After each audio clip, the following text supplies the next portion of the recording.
Civic Arena and the penultimate home game of the 21-22 boys hockey season for the Eagan Wildcats. Tonight, their toughest test yet, the Lakeville South Cougars here at the arena. My name is Mike Cook, again joined by Nathan Cron. And Nathan, you and I were down in Apple Valley last weekend when the Cats rallied for a much needed victory. It was a much needed victory for these Wildcats. They had lost 2 games against Farmington and Shakopee that they really should have probably won or had a better showing in, certainly. And so they felt like they really had a chip on their shoulder. They got an overtime winner from Rowan Phillips, a team effort, although a little bit uneven. Tonight, you can't be uneven. Tonight has to be perfect. They're going to have to play great hockey against a good team, an excellent team, a top 10 team, something they have not done yet this year. But that's why you play sports, because there's a challenge. Every time you slice them up, every time you get on the ice, there's an opportunity for you to be just that perfect. And you mentioned Lakeville South. They're currently ranked number 9 in the latest standings, 16-3 overall. They're tied with North and Prior Lake for the conference lead, although they have 2 games in hand on both teams. Winners of 7 in a row are the Cougars. Outscored their opponents 44-8 in that span. So Cats are better be on their toes defensively. Should be a good one here tonight in the Civic Arena. As we said, second to last home game of the year, and by far the biggest test of the year for these Wildcats. Yeah, it's a big test. They're going to have to be absolutely perfect. When the puck is on their stick, it has to come out of the zone defensively. Offensively, they can't turn it over at the blue line. They've got to be smart. They've got to move it quick. They have to be physical. They have to close in on a very skilled, very talented Lakeville South team. So don't give them space when they're coming in fast. Get up right in their jock straps, right? Get up right close to them. That's how you have to play. And of course, we've got senior night coming up on, or senior day coming up on against Burnsville on Saturday. So as you mentioned, this is the penultimate game. It's time to make some hay while there's still some sunshine, so to speak. And of course, we've got a little special guest between periods tonight too. Something different we've seen here at the Civic Arena. But as always, check with us online. See what's going on. Check Eagan TV on Twitter, Facebook, YouTube. This game will be archived right away on the YouTube channel. So if you want to let Grandma and Grandpa know down in Florida that, hey, Johnny's game was on, check it out. All right, the Zamboni's about to head off. We're going to take ourselves a really quick break, and we're going to be back shortly for the start of tonight's action. The Cougars, the Wildcats, here on ETV.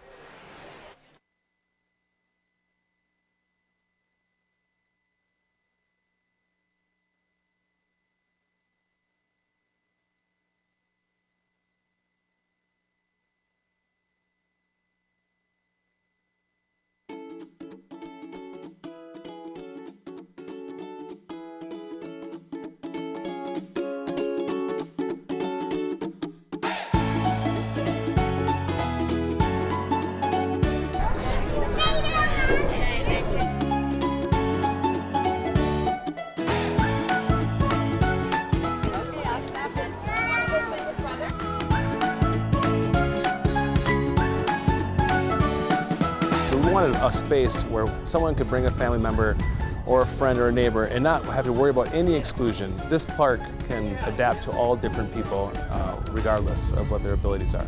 On an average playground, I'll just be on the sidelines, be like, yay, yay, you did it. But now I get to be like, come on, let's go play all together, and it's pretty amazing.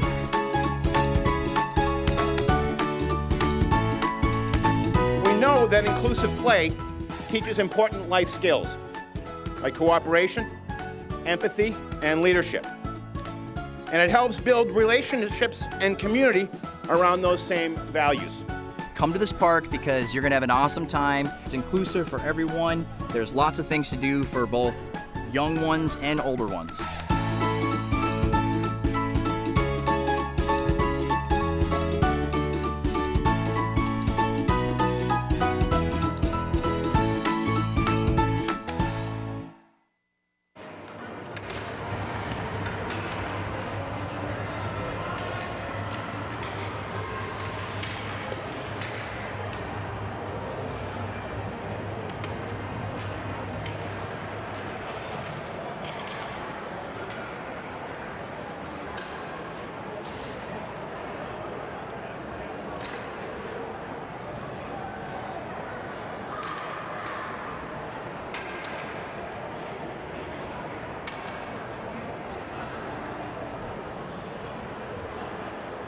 Good evening, ladies and gentlemen, and welcome to the Eagan Civic Arena. for tonight's South Suburban Conference matchup featuring the visitors, the Cougars from Lakeville South High School and your Eagan Wildcats.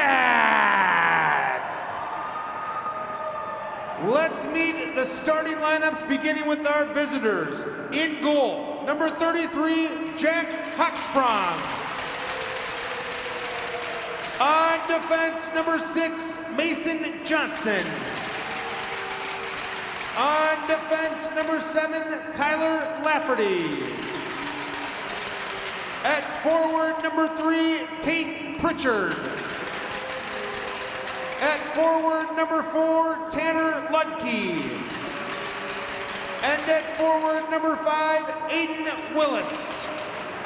Head coach of the Cougars is Josh Storm, assisted by Lee Engstrom and Nicholas Von Fisher.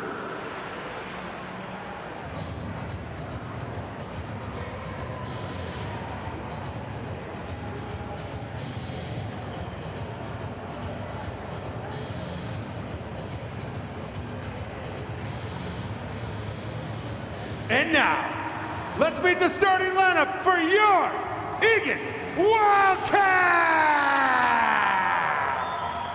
In goal, senior number 30, Trig LaValle. On defense, senior number 5, Eric Pika.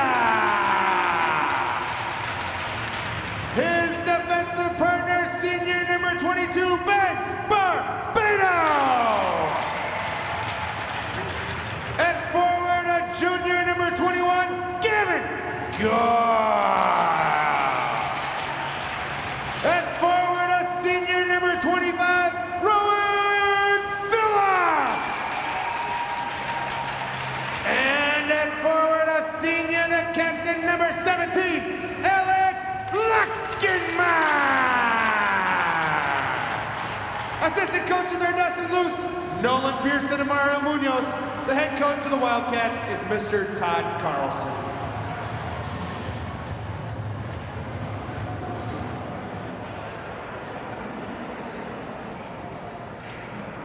And now, ladies and gentlemen, we ask you to please rise, remove your hats, and join us in the playing of our Star-Spangled Banner.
And you get a good look at the Eagan Wildcats. They'll be the defending the net to our right. Trig LaValle getting the starting spot tonight for your Eagan Wildcats. 369 goals against average on the year. 880 on the save percentage for Trig. One of the many seniors that is going to be honored at this rink Saturday afternoon. That last home game of the year, with that ceremony starting just before that 3 o'clock puck drop against Burnsville. And at the other end of the rink, we've got the Lakeville South Cougars gathered around their netminder tonight, Jack Hochsprung. Jack's been getting much of the work this year for the Cougars, 13-3 on the year. Goals against average, 168. Save percentage, 918, and he's blanked 4 opponents. South has 6 shutouts as a team this year as part of their 16-3 record. Well, the great the thing about South is when you're able to score goals, it allows you to be a little safer defensively, right? When you've got great players up front who can score goals, then you're less concerned about your defensemen jumping into plays. You don't have to press and things like that. You don't have to create opportunities for the other team. Top line out there right now for South. Number 3 is Tate Pritchard, Tanner Lutke 4, and a quick save that time by Oxbrung as the Cats get the first whistle in the South zone. Aiden Willis, the third member of that trio, up front for the Cougars. Cats are going to start Rowan Phillips, number 25. Gavin Goyle is 21, and Lockenmeyer Alex is 17. Of course, Phillips had that big game winner in overtime down at Apple Valley last weekend. Huge lift for this Wildcat squad that had been on a 6-game slide prior to that outing. And you and I had the chance to talk to Coach Carlson the other night, and he said the Cats have got to come out fast tonight. Had a good start. Yeah, they've got to have a good start against a team that's clearly going to be, well favored, is going to jump on things very quickly. Got to jump on guys when they're in the slot and not allow anybody to just walk in, just as they did there. I was going to say, just as you were saying, puck stays down in the Wildcat zone. Lakeville's going to change one defenseman behind the play. Lakeville South, that is. As we said, the Cougars, they come into this when they're ranked number 9 in the latest Let's Play Hockey State poll. Well, they were up at number 1 earlier this year. Nonetheless, 1-9 doesn't really matter. Yeah, at this point of the season, it probably doesn't so much because they're looking at getting a 1 seed or a 2 seed in their section. They're in a section down 1AA down with a lot of the Rochester schools, excuse me. And so there's going to be they're going to do well. I would expect them to be one of the 2 teams in the finals in that section. Yeah, Hastings is also in that section this year. As I was looking at the section brackets the other day. Cats right now, probably, we talked about sections real quick, we're probably looking at, what, a 6 seed for Eagan? Yeah, something like a 6 seed. If they can notch a couple of upsets, either against the Cougars or against Rosemount or whatever, I think they could get, they could get a 5 seed, but it's going to be a little bit of work. Right now, though, the Wildcats, just a little flurry there for the Cougars, but right now the Wildcats playing some decent hockey. Absolutely, keeping the puck down in the Lakeville South zone right now. Pika's going to send it down deep, try to get it out in front to Wedward, unable to do so, and here come the Cougars the other way. Briefly, Pika pokes that one past Miller back into the Cougar zone, and Miller heads off for the Cougars. Number 14 on the ice right now, Jackson Ernst. Ernst, number 14, just a freshman on this Lakeville South squad. And we'll be icing on the South Cougars as you look at Ben Barbado. One of the Eagan Wildcats had an assist on the game winner the other night with just a beautiful cross-crease pass. Yeah, these Lakeville South Cougars had 2 years ago I believe it was their 3rd line. It was all freshmen, and now those guys are all juniors. And we're going to see them tonight. It's the Doms line, at least it was the first time they were out. So we'll see what they have here for the Wildcats. But they've got such talent here in gold and in red. And here come the Cougars busting out of their zone, trying to intercept it that time by the Cats in neutral. Back in for the Eagan Wildcats. That's going to be number 13, Matt Hansen, leading the rush. Another one of the seniors on this squad. They're going to take the puck away in their own zone, and they're looking to bring it out. Unable to do so, aggressive forecheck actually did trickle out, but Hansen was there to create havoc for the Wildcats. Hansen's throwing some big hits. And we've got a penalty upcoming on the Wildcats. Yeah. We've got a Lakeville South Cougar down on the ice behind the net. On the left of your screen, you see the referee. Well, you said there he is. There's a good look at it. Yeah, that's Wyatt Sender, I believe, is the Cougar down, and it's going to be Goyle to sit. Yeah, Goyle's going to sit. He's going to get 2 minutes. I don't think he's going to get more than 2 minutes. Sender's going down. Yeah, Sender's going down anyway. He stops right in front of Goyle. Goyle's got to be more careful. Referee's talking about it right now. I don't, no malicious intent in that, certainly. But, Goyle does have to be careful whenever he sees the guys, the back of the numbers. The player stops in front of him. That's an incredibly tough thing for Goyle. But, again, he's got to try to stop. He's got to do what he can. And hopefully this isn't a situation where they're thinking about a major penalty. I don't think they are, or a 2 and 10, or I don't think they are. But he was stopped. He was, if it's a situation where Goyle takes a run at him, absolutely, that should be a 5-minute. That should be a whatever. But he was going down hate to say it, but he was from what I saw in the replay, he was going down already. Yeah. And he stops right in front of Goyle. Goyle's what's Goyle supposed to do? I mean, he didn't run him completely. He did make contact with him. Yeah, nothing on the board posted quite yet. Being traded to by a trainer, though, is Sender. So he has moved around a little bit down there, so that's a good sign. See if we've got a look at the hit. Going to be behind the net. Well, that's going to be. I think Goyle is. Well, I don't think he's going to be around. Well, they're going to call a 5-minute major penalty. I'm okay with it. I mean, I'm okay with it because it's a safety call, Mike. Right? I'm okay with it. I'm not sure. I think it's, on the one hand, it's harsh because he's stopping in front of Goyle. On the other hand, it's a safety call, and all players need to be protected. So, you know, I guess you got to be okay with that. Yeah. I mean, they learn all the way down. If you see the guy's numbers in the back, he did not hit him.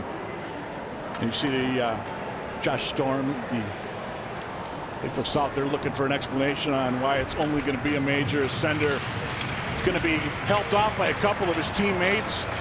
Good to see him up. A little bit wobbly there, but I have a feeling we're going to see him back tonight yet. We'll see. We'll see. I mean, you know, I at the same time, you know, from a safety standpoint, I guess I'd want to make sure he's not carrying any ill effects. But in any event, the Wildcats did exactly what they can't do, which is take a penalty against a very good Lakeville South team. And not only is it a penalty, it's a 5-minute major. Right. And you've got a power play unit for South that's clicking on 1/3 of its opportunities.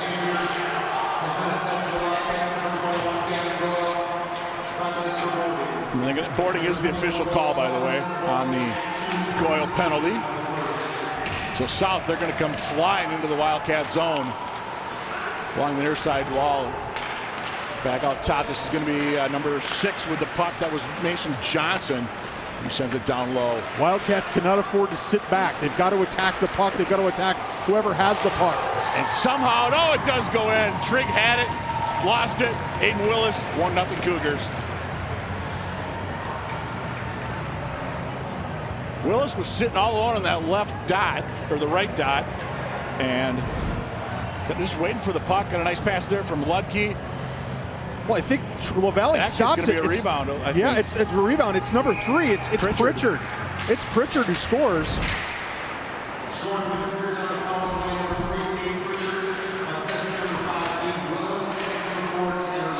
So Willis, Ludke can officially get the assist. 3-11 power play tally for the Cougars. The Wildcats may not have drawn up a much worse beginning. You take a major penalty, you're down 1-0 on a power play, and the Cougars have 4 minutes of a man advantage where they can score at will. And the Wildcats have dug themselves a deep hole. We'll see if they can follow the first rule of when you're in a hole, and that is stop digging. See if they can kill off the rest of this penalty. The Wildcats have killed off penalties, 5-minute majors this year already, without giving up goals, but obviously the Lakeville South Cougars are just too good, and they move the puck too well. You see Ludke on that far side for the Cougars. Willis, again, alone on that side, back up top, Johnson. Willis, quick shot, blocked by the defenseman on the Wildcats. That was Pika. He tries to knock Ludke off the puck behind the play, but Lakeville controls. Back up top, lost it. Cats still cannot clear, however. 22 Doms with the puck for the Cougars. Wildcats need to get to that loose puck. South's going to change one player as Willis makes a long change. Again, though, South just keeping the puck in the Wildcat zone with just under 2 minutes elapsed in this major penalty. And we've got a whistle because we have a player down along the near side boards. Eagan fell on the puck there, one of the Lakeville South Cougars. Pritchard. It was Pritchard. Watch him here on the near side. Henry Martin's absolutely giving him the business. And Henry Martin's saying, okay, fine, you want to fall on the puck? I'm going to jump on top of you. We're going to freeze the puck, and we're going to get a change. That was actually fortuitous for the Wildcats. Portner and Miller up top right now for the Cougars. 2 of the 3. I did not catch the third player's number. It is Stone King out there is the third member up top for the Cougars on this power play. I should mention Leighton Olson, number 19, back in the lineup for the Wildcats. You see him there on the forecheck, and he creates a turnover for Lockenmeyer. Lockenmeyer's going to take some time off that clock. 5 minutes gone by in this one, 1-0 Cougars. Look out, Mom and Dad. We got a souvenir down about 3 rows in front of us. Just missed one of the young players we're going to be seeing out there between the first and second period. Yeah, a lot of excitement here. Watch that puck come right into your right into your living room. Fortunately, everybody's okay, and the Wildcats again get a chance to change their penalty killers. That was not a bad move there by Lockenmeyer. No. Burning another 10, 15, 20 seconds. It was a very smart play by Lockenmeyer. Like I said, one of the captains, of this Wildcat squad. And here come the Cougars trying to get something going. Here's Cron, another one of those Wildcat captains. Can't quite get out of the zone. Now he does. Second effort. Martin, we call him the pest. He's in deep for the Wildcats. Well, I call him the pest. I don't. His mom calls him Henry, but okay, we came up with the passes. Yeah, we did. Sorry, Mom. Well, you know, referees have got to be careful. Linesman's already smarting. He's took 2 clearing attempts from Cron. He's got to get out of the way. South keeping it down in the zone. That's Portner along the boards for South. Can't quite tell who that is for the Wildcats. It was Pika. That would have been my guess. Nice try, attempted a toe drag rebound. That goes just wide off the stick of Portner. Stone King, first man in for South. Minute and a half to go in the major. Tip in front, LaValle right there. Can the Cats clear it out? They cannot. The puck stays loose, but Trigg finally able to cover with Stone King on the doorstep. Well, Stone King got stoned, absolutely. Trigg LaValle is coming up really with a nice play.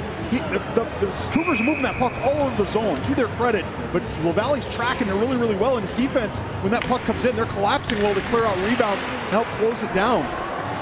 Top power play unit out there for the Lakeville South Cougars. With 10:37 to go in the first period. They already have a 1-0 lead. Here's Tanner Lutke, number 4. Lutke, a University of Nebraska Omaha commit. And he's just a junior for these Cougars. Gonna go low circle. Number 4 went past Eagan's for Cron, tried to get it in front. Pritchard couldn't quite get there in time as the Cats able to clear it out. Great clearance that time. I think it was Lockenmeyer, might have been Olsen, I couldn't tell. One of the forwards doing a great job of getting clean wood on that puck. Over down to the Wildcat zone. Will it be an ice? Indeed it will be. One of the few mistakes we've seen thus far by the Cougars. Well, I'll tell you something right now, Mike Cook. If somehow the Wildcats escape this 5-minute major giving up only 1 goal, that will be massive. Absolutely. Absolutely. Let's look at Nicholas Cron, number 4. Said one of the captains on this squad. Another senior that will be honored Saturday afternoon here in the Civic Arena. Last home game for, I believe, it's 13 seniors on this team, if I counted correctly. South going to send it in deep this time. That's Sender coming down. No, that was Doms. Check that. 22, not 24. Top long shot, and LaValle had a good look at that one to stop the shot from Johnson. Really impressed with Trigg LaValle. This is baptism by, I mean, he's a senior, but talk about a baptism by fire early in this game. Look at that shot from the point from Willis. And there is some traffic, but LaValle tracks it really, really well. And for the Wildcats to be competitive tonight, LaValle is going to probably have his best game of the season. Absolutely. And give Pritchard credit. He was right there looking for the tip for Lakeville South. Just couldn't get the stick on the puck. One last rush potentially here for the Cougars with the man advantage. Split the D. Goes just wide. That time was Doms on a nice individual effort. Cougars keep it back in. Cats back to full strength. There's Ludke. Shot. That was tipped in front. Trickles just wide of the cage. South battling there. Murray for the Wildcats. Pritchard for the Cougars. Pritchard comes away with it in front. Quick shot. Ludke. That goes just wide of LaValle. Taken down as one of the Cats. Do we have a penalty on South? We do. Arm is in the air. Cats going to go on the power play. LaValle to the bench. South Cougar going to the box. 8:02 time of this infraction on Lakeville South. I think they're going to get Willis for hauling down. I couldn't see who that was. That's one of the Wildcats. I can't tell from his number there, but Martin takes it, tries to get up the ice, but Willis will sit for 2. The Wildcats have an opportunity here, Mike. Shots right now 5-1 in favor of the Cougars. And actually, they're going to call a rough on that. Okay. Bottom line is it's a 2-minute infraction. Call it what you will. Cats wheeling on through and deep into the South zone. South has 3 guys back as the Cats look to center it, unable to do so, and cleared out of harm's way by Doms. That was a nice play by Lockenmeyer, gaining the zone with speed, creating opportunity. He had 2 guys in the slot as this puck's just thrown away by the Wildcats. Unlucky there, but look at this. Absolute hustle play by the Eagan Wildcats. Barbado trying to make something happen. He was in deep with Cron. Lockenmeyer backhands that, and just before he took a hit from Doms to the blue line. Crowd now low. Saved there by Hawksprung for the Cougars. It's his second save of the game. Lockemeyer way out, and Hawksprung gobbles that one up. Good pressure by the Cats, and Cron was right there in front. Cron was there. Good job by Hawksprung, making sure he squeezed that. Watch this shot from the point from Lockemeyer. There was some traffic, but Hawksprung saw it all the way. To beat Hawksprung tonight, you mentioned it before the game, 1.74 goals against. He's not going to give up too many, so you're going to have to get some traffic and what I would call some dirty goals. Kept in at the point, long shot. Rebound in front. Can the Cats put one home? No, Hawksprung makes the big save to keep the Wildcats off the board. Oh, Jack Hawksprung, you're living right, man. You're living right, my friend, because the Wildcats had an excellent scoring opportunity there. The second power play unit takes it for the Wildcats. And that all started with Henry Martin back at the blue line, able to keep that puck in after it was bouncing a little bit. 49 to go in the man advantage for the Wildcats. Regrouping in their own end of the ice. Coming on through, they're going to just dump it all the way down that time off the stick of Martin. Hawksprung, no, intercept that time on the clear. Nice job there by Cam Roth to get in the way, number 23 for the Cats. Roth will get it back into the corner, taken out by Johnson in the corner. 28 to go in the man advantage, and the Cats will have to regroup once again. This will be Martin, number 11, Xander Billings in deep on the forecheck for the Cougars as Pika tries to poke it in all the way back down. And the Cats are going to have to hurry to get one more opportunity on this power play. Stop, Cron, spin. Cats got 6 guys on the ice. Okay, there goes Olsen. Now they only got 5. Now they do have, Eagan has 6 guys on the ice right now, and I think the refs caught it. It's going to be too many men on the Eagan Wildcats. Inexcusable mental error. Absolutely. I'm not sure if that's on coaches, that's on players. My guess is it's probably on the players. But somebody's got to know they've got to get off the ice. And you saw Cron circle back to try to not press the advantage. And we are going to get what Cam Roth is going to go for too many men. Yep. Well, he'll serve it at least. Yep. Second power play of the night for the Cougars. Of course, first one was a major where they scored basically right away on it.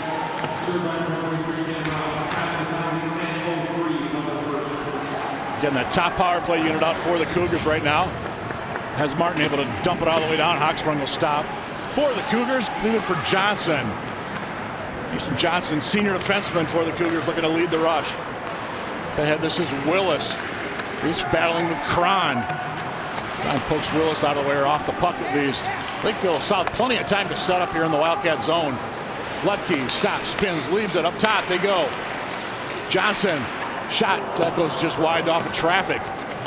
1:16 to go in the man advantage. South down low. Cron watching. Barbada was in front as well. Cats doing a nice job of getting in front of LaValle, but South has got so much room on the outside right now on that power play. Yeah, they have room on the outside. So far, I guess the thought process is keep the puck to the outside, and if the puck is on the outside, it can't hurt us. I will see. We'll see if that works. Lutke Willis along the near side wall for the Cougars. Lutke gets around Pika, loses the puck in the process.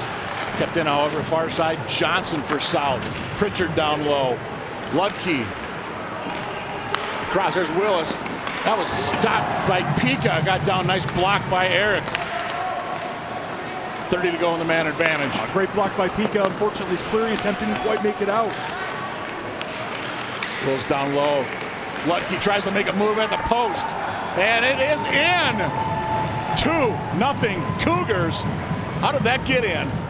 I think we're going to find out. Lutke's going to get credit for it. At least we think so.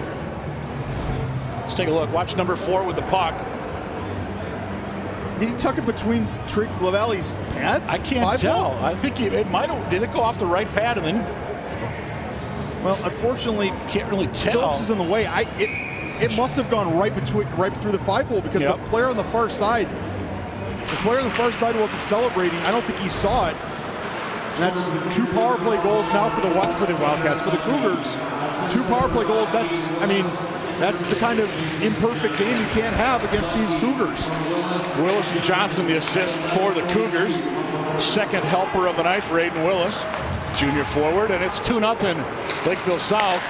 Both goals coming with a man advantage for the Cougars. And we talked about it coming into this game, Mike Cook. You have to be perfect against these Cougars. You have to play a perfect game, and you're not. And the Wildcats aren't doing it right now. No, Parker Jensen tried to poke it out, but it was a turnover. Eddie Moore out for this first shift tonight, number 14 for the Wildcats. 13 in deep is Henry Martin. Cam Roth usually on this line with Moore and Jensen. And here come the Cats. Opportunity coming the other way. Parker Jensen. Will he shoot from there? He will. Hawksprung with the glove. Drops it. You know, I like when a goalie does that. Let's just play on. You had a guy coming back. Don't hang on. Yeah, I like it when you do that. I will say this, though. I don't like it when you do it when there's pressure coming. No, not at all. I mean, you're ahead 2-0. The last thing you want to do is create an opportunity for the Wildcats to get a cheapy goal or a ticky-tack type of you-got-to-be-kidding-me goal. And that's the kind of thing that can do that. You know, when the puck, you know, you throw the puck out and all of a sudden there's a guy jumping on it that you didn't see coming. A little too far for Lockenmeyer. John Novak, first man there, but he plays for Lakeville South. Cats, can they get something going? Murray tries to dump it in. Goyle in there for the Wildcats. Kept in that time. Rowan Phillips at the blue line. But nobody there to help him out. And here comes South. Stop, spin.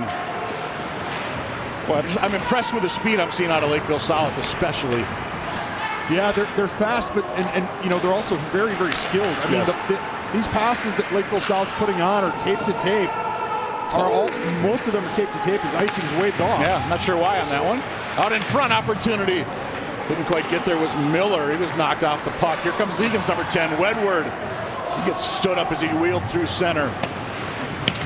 Just misses the hit under the boards. So that was Portner in there with Olsen, but it's South going to bring it out. Miller kind of tosses it to himself. Here's Wedward for the Wildcats. Turnover, Eagan. South, Eagan zone. Knocked down Doms.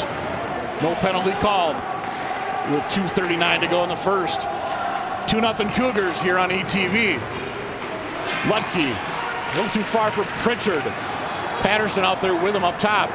Cats able to bring it out of the zone. However, 6-5 shots in favor of Lakeville South at the moment. A bit surprised by them because South has spent a lot of time in the Wildcat zone. Here's Willis off his stick deep into the zone again. Cron back for the Wildcats.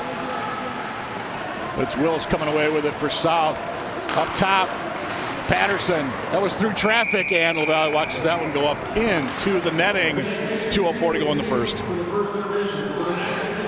Look at number 23 for the Eagan Wildcats. Sophomore forward Cam Roth, nicknamed Cam. He says Dwayne Johnson would play him in a movie. Pre-game ritual is chewing gum. Chews gum. Okay. Cats saw Lockenmeyer trying to cherry pick his way behind that one. And out of the net, however, and we've got a whistle because it's played with a high stick. With 91 seconds left in the period. Played with a high stick. And unfortunate there for the Wildcats, but nice speed. I will say this about the Wildcats. They're not playing perfect, but they're playing hard. They're playing physical, they're playing fast, they are playing aggressive. They're closing down space for the Cougars in the offensive zone. Again, not perfect hockey, but they're playing, they're not walking away, they're not going away at 2-0. Absolutely. Would be huge for the Eagan Wildcats to get one before this period expires. Murray back on D for the Cats. Up ahead. Olsen couldn't quite control it. He had Wedward with him. Instead, it's going to be South turning it over right through the Wildcat logo at center. Give and go. LaValle kicks that one aside. Doms was down looking for the rebound. Had an opportunity there. And puck is out, down. And they are going to wave off the icing with 1 minute to go in period number 1. Ernst knock off the puck through neutral. Gensel back for South. Cats making looks like Wedward went off for the Wildcats, and Hansen came on. Check that, Roth came on, 23. Eddie Moore just got lit up from behind. He didn't hit the board, but he got hit from behind. Roth loses the blade back into the zone. Here's Gensel up top. Tries to get the tip in front. Rebound is there. Nice job, Ben Barbado. Get something going here for the Wildcats. Coming the other way. Barbado sends it down. Far side, you picked up maybe by Parker Jensen, but it didn't get to him. Roth in deep, aggressive for Eagan. But not in there for long is South. Back out. Opportunity. Ernst, one-on-one with Cron. Nice job by the senior to get in the way of that one. South looking for one last opportunity. The final seconds tick off. Shot through traffic, and they got it. 3-0 South. 4.7 to go in the period. That's an absolute backbreaker. I don't want to say the game is over, Mike Cook, but that's an absolute backbreaker. He circled too much. He had too much space. Portner just had too much space. And I'm thinking Trigg might have got screened a little bit by Barbado. I don't know if we see the replay once again, but it was close. Bottom line, Lakeville South. See if Barbado screens him. Watch 22 in white. Maybe just a hair at the start, but a hair is all you need. Yeah, a hair's all you need. That was just too. It was too good of a shot. The Wildcats gave him just a little too much space. And again, I'm not saying the game's over necessarily, but that's the kind of goal you can't allow if you're the Wildcats. But stick around, ladies and gentlemen, at the first intermission. Here at the first intermission, we've got mini-mite action, so stick around and hang out, and we'll see you here in a minute. Actually, I think they now call it the termites. Termites. It's not the mites anymore. It's termites. And we'll get the Wildcats. They'll stay out here. Hey, quick opportunity for us as long as we're still live on the air. Hey, I want to mention, first off, good luck to the Eagan girls hockey team. They start section play tomorrow. They got seated 6th in their section. They're going to be down at Rosemount to take on the Irish. Also, good luck to the EHS one-act play. Sense and Sensibility state competition Thursday for the one-act play. So good luck to the Wildcat folks. And we've got more congratulations coming about. Yeah, we absolutely do. After finishing runners-up last year, Eagan High School juniors Eric Lee and Arkin Sen won the state title in policy debate in the 2022 Minnesota State High School League State Debate Tournament. It was recently held in late January. Continuing an excellent tradition here for the Wildcats, speech debate, other fine arts programs like the one-act play that you mentioned. And coming onto the ice now, we've got Termites. Biggest cheer of the night from the Eagan faithful right now as the Termites come out. These kids, I was told, 4 years old. Some of them are 4 years old. Some of them don't.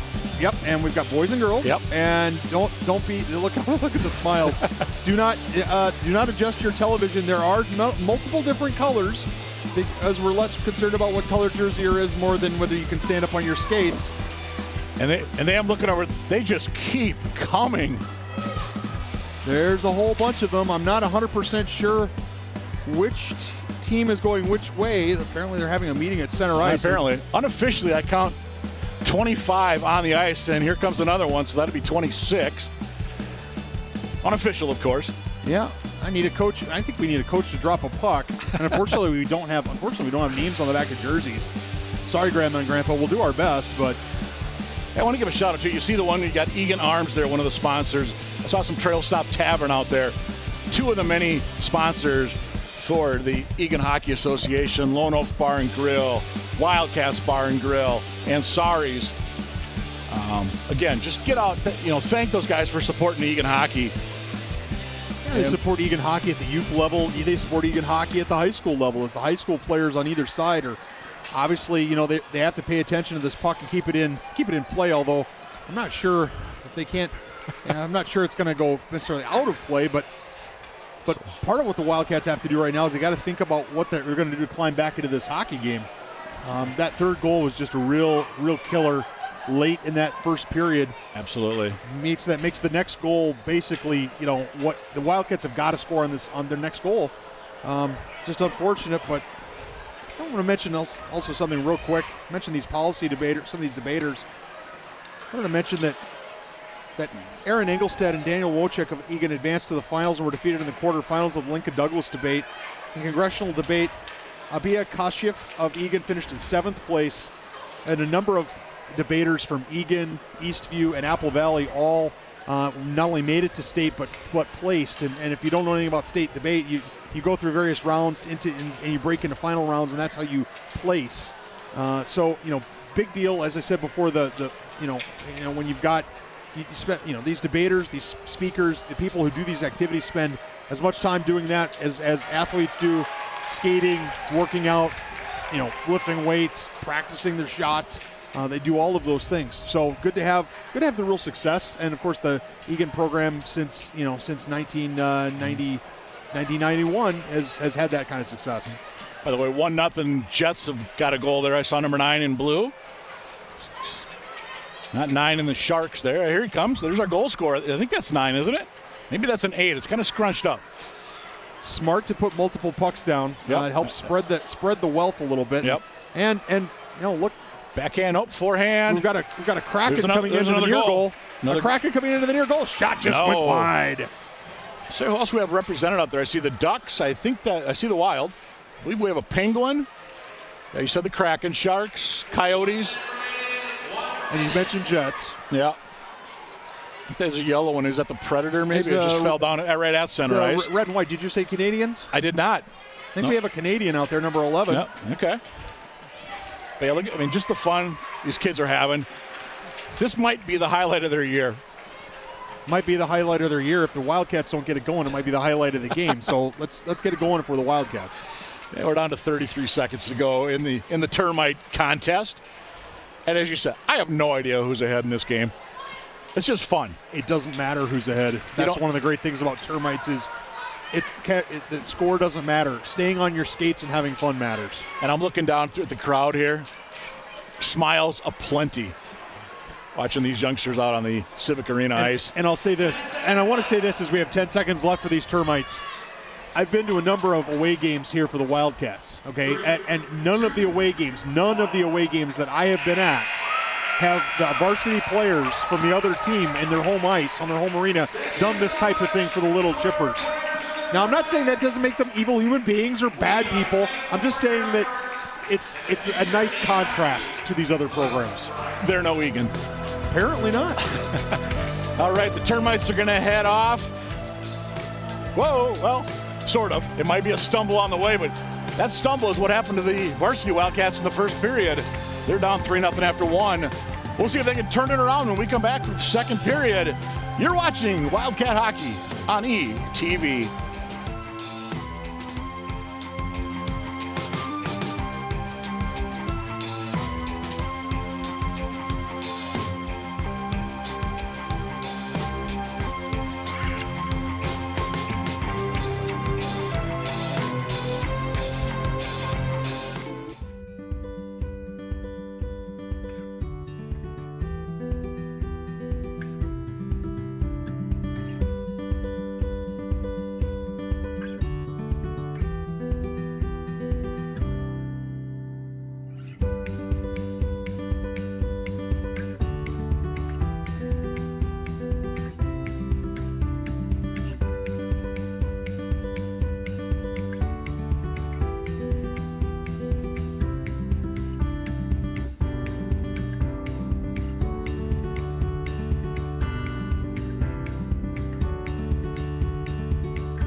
Very enjoyable job. I've enjoyed it. I know all my coworkers enjoy it.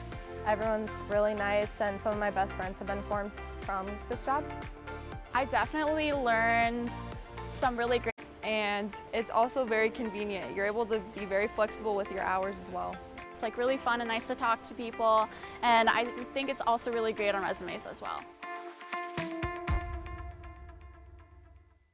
Pass across to Sibley, back to Dalton, back to Sibley, shot, goal! Cats win this one in overtime, 4-3. Mike, where are we broadcasting this? Oh yeah, there's no players. There aren't any players. We can't have a game without players. But you also can't have a broadcast without announcers. That's true as well. If you want to broadcast for ETV, they're looking for volunteers. And if they'll let us do it, they'll let anybody do it, right? We are perfect evidence that no experience is required. And yeah, it's volunteer work, and you get a sweet Eagan ETV t-shirt if you participate, it's a great opportunity to see a lot of great sports from the best seat in the house, right, Mike? Absolutely. All you got to do is go to Eagan-TV.com. Let them know you're interested. They'll walk you through everything to become part of the volunteer crew here at ETV. Again, Eagan-TV.com. We're kicking off another skate school session. Learn to skate with me and our other amazing instructors here at the Eagan Civic Arena.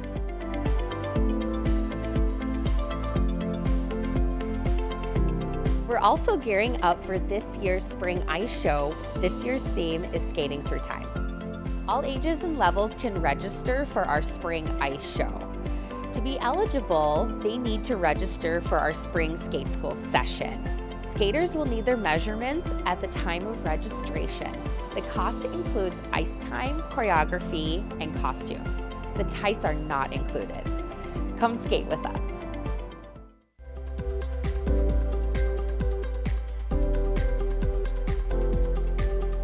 I love working for the city of Eagan.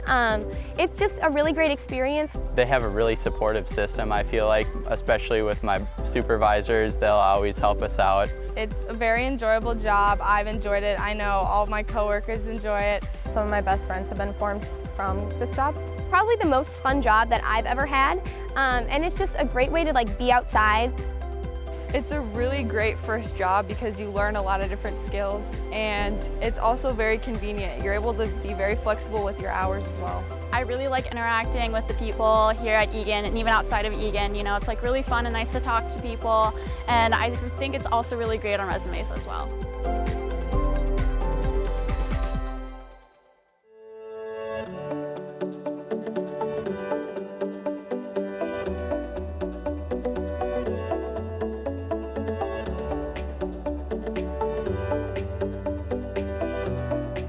Our dedicated team of 24 utility staff works 24 hours a day, 7 days a week, 365 days a year to make sure that we deliver our almost 3 billion gallons of water to you, the residents and commercial businesses inside the city of Eagan.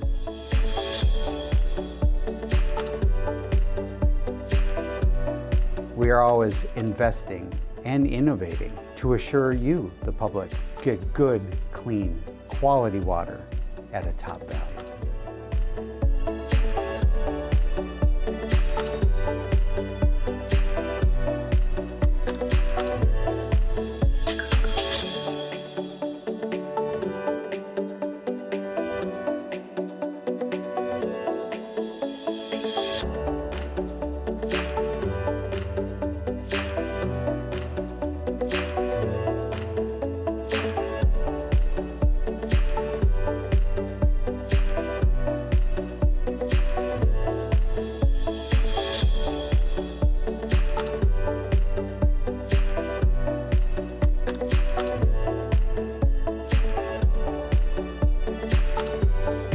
This is our comprehensive approach to ensure a successful future for us all.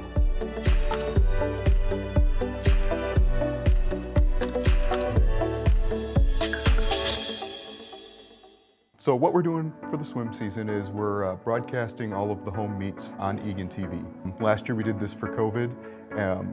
No spectators were allowed, so we ended up with all of our home meets being broadcast, and it was a huge success. We had people watching from as far away as Tibet, people in Mexico, all over the United States, and we had a good reception for it. Lots of people really enjoyed it, and I thought, well, if we could do it last year, is there a way that we could get it to go this year as well? ETV is instrumental. They've come in with a lot of equipment, a lot of knowledge, and been extremely helpful at every step.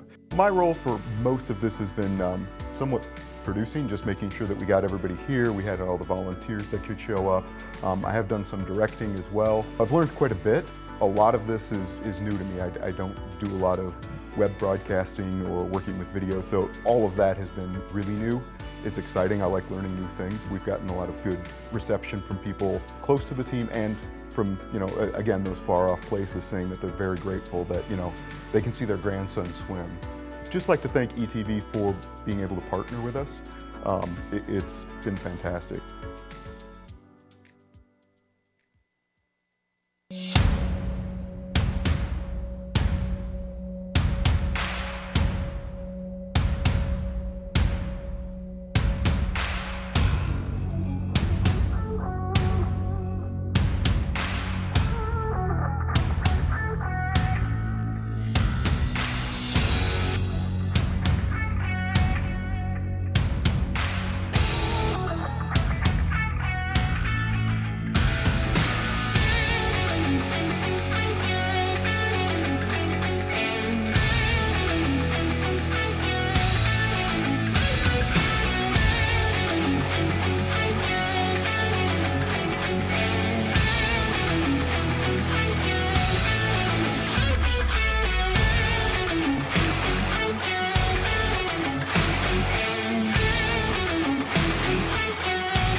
I was more than happy to participate in it, actually being a former student athlete here at the high school.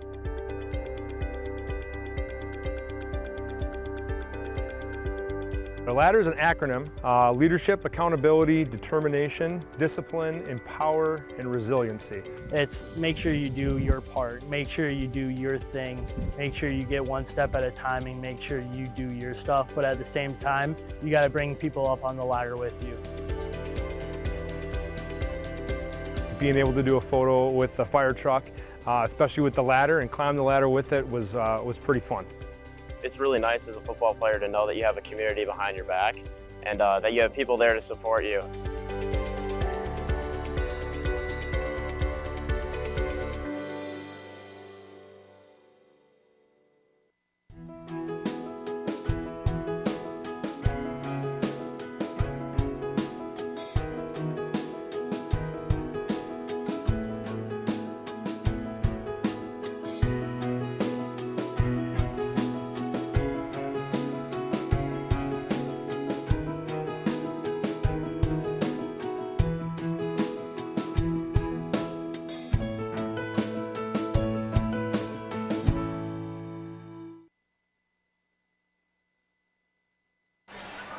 Welcome back to the Eagan Civic Arena as we wait for the Eagan Wildcats to come back on the ice.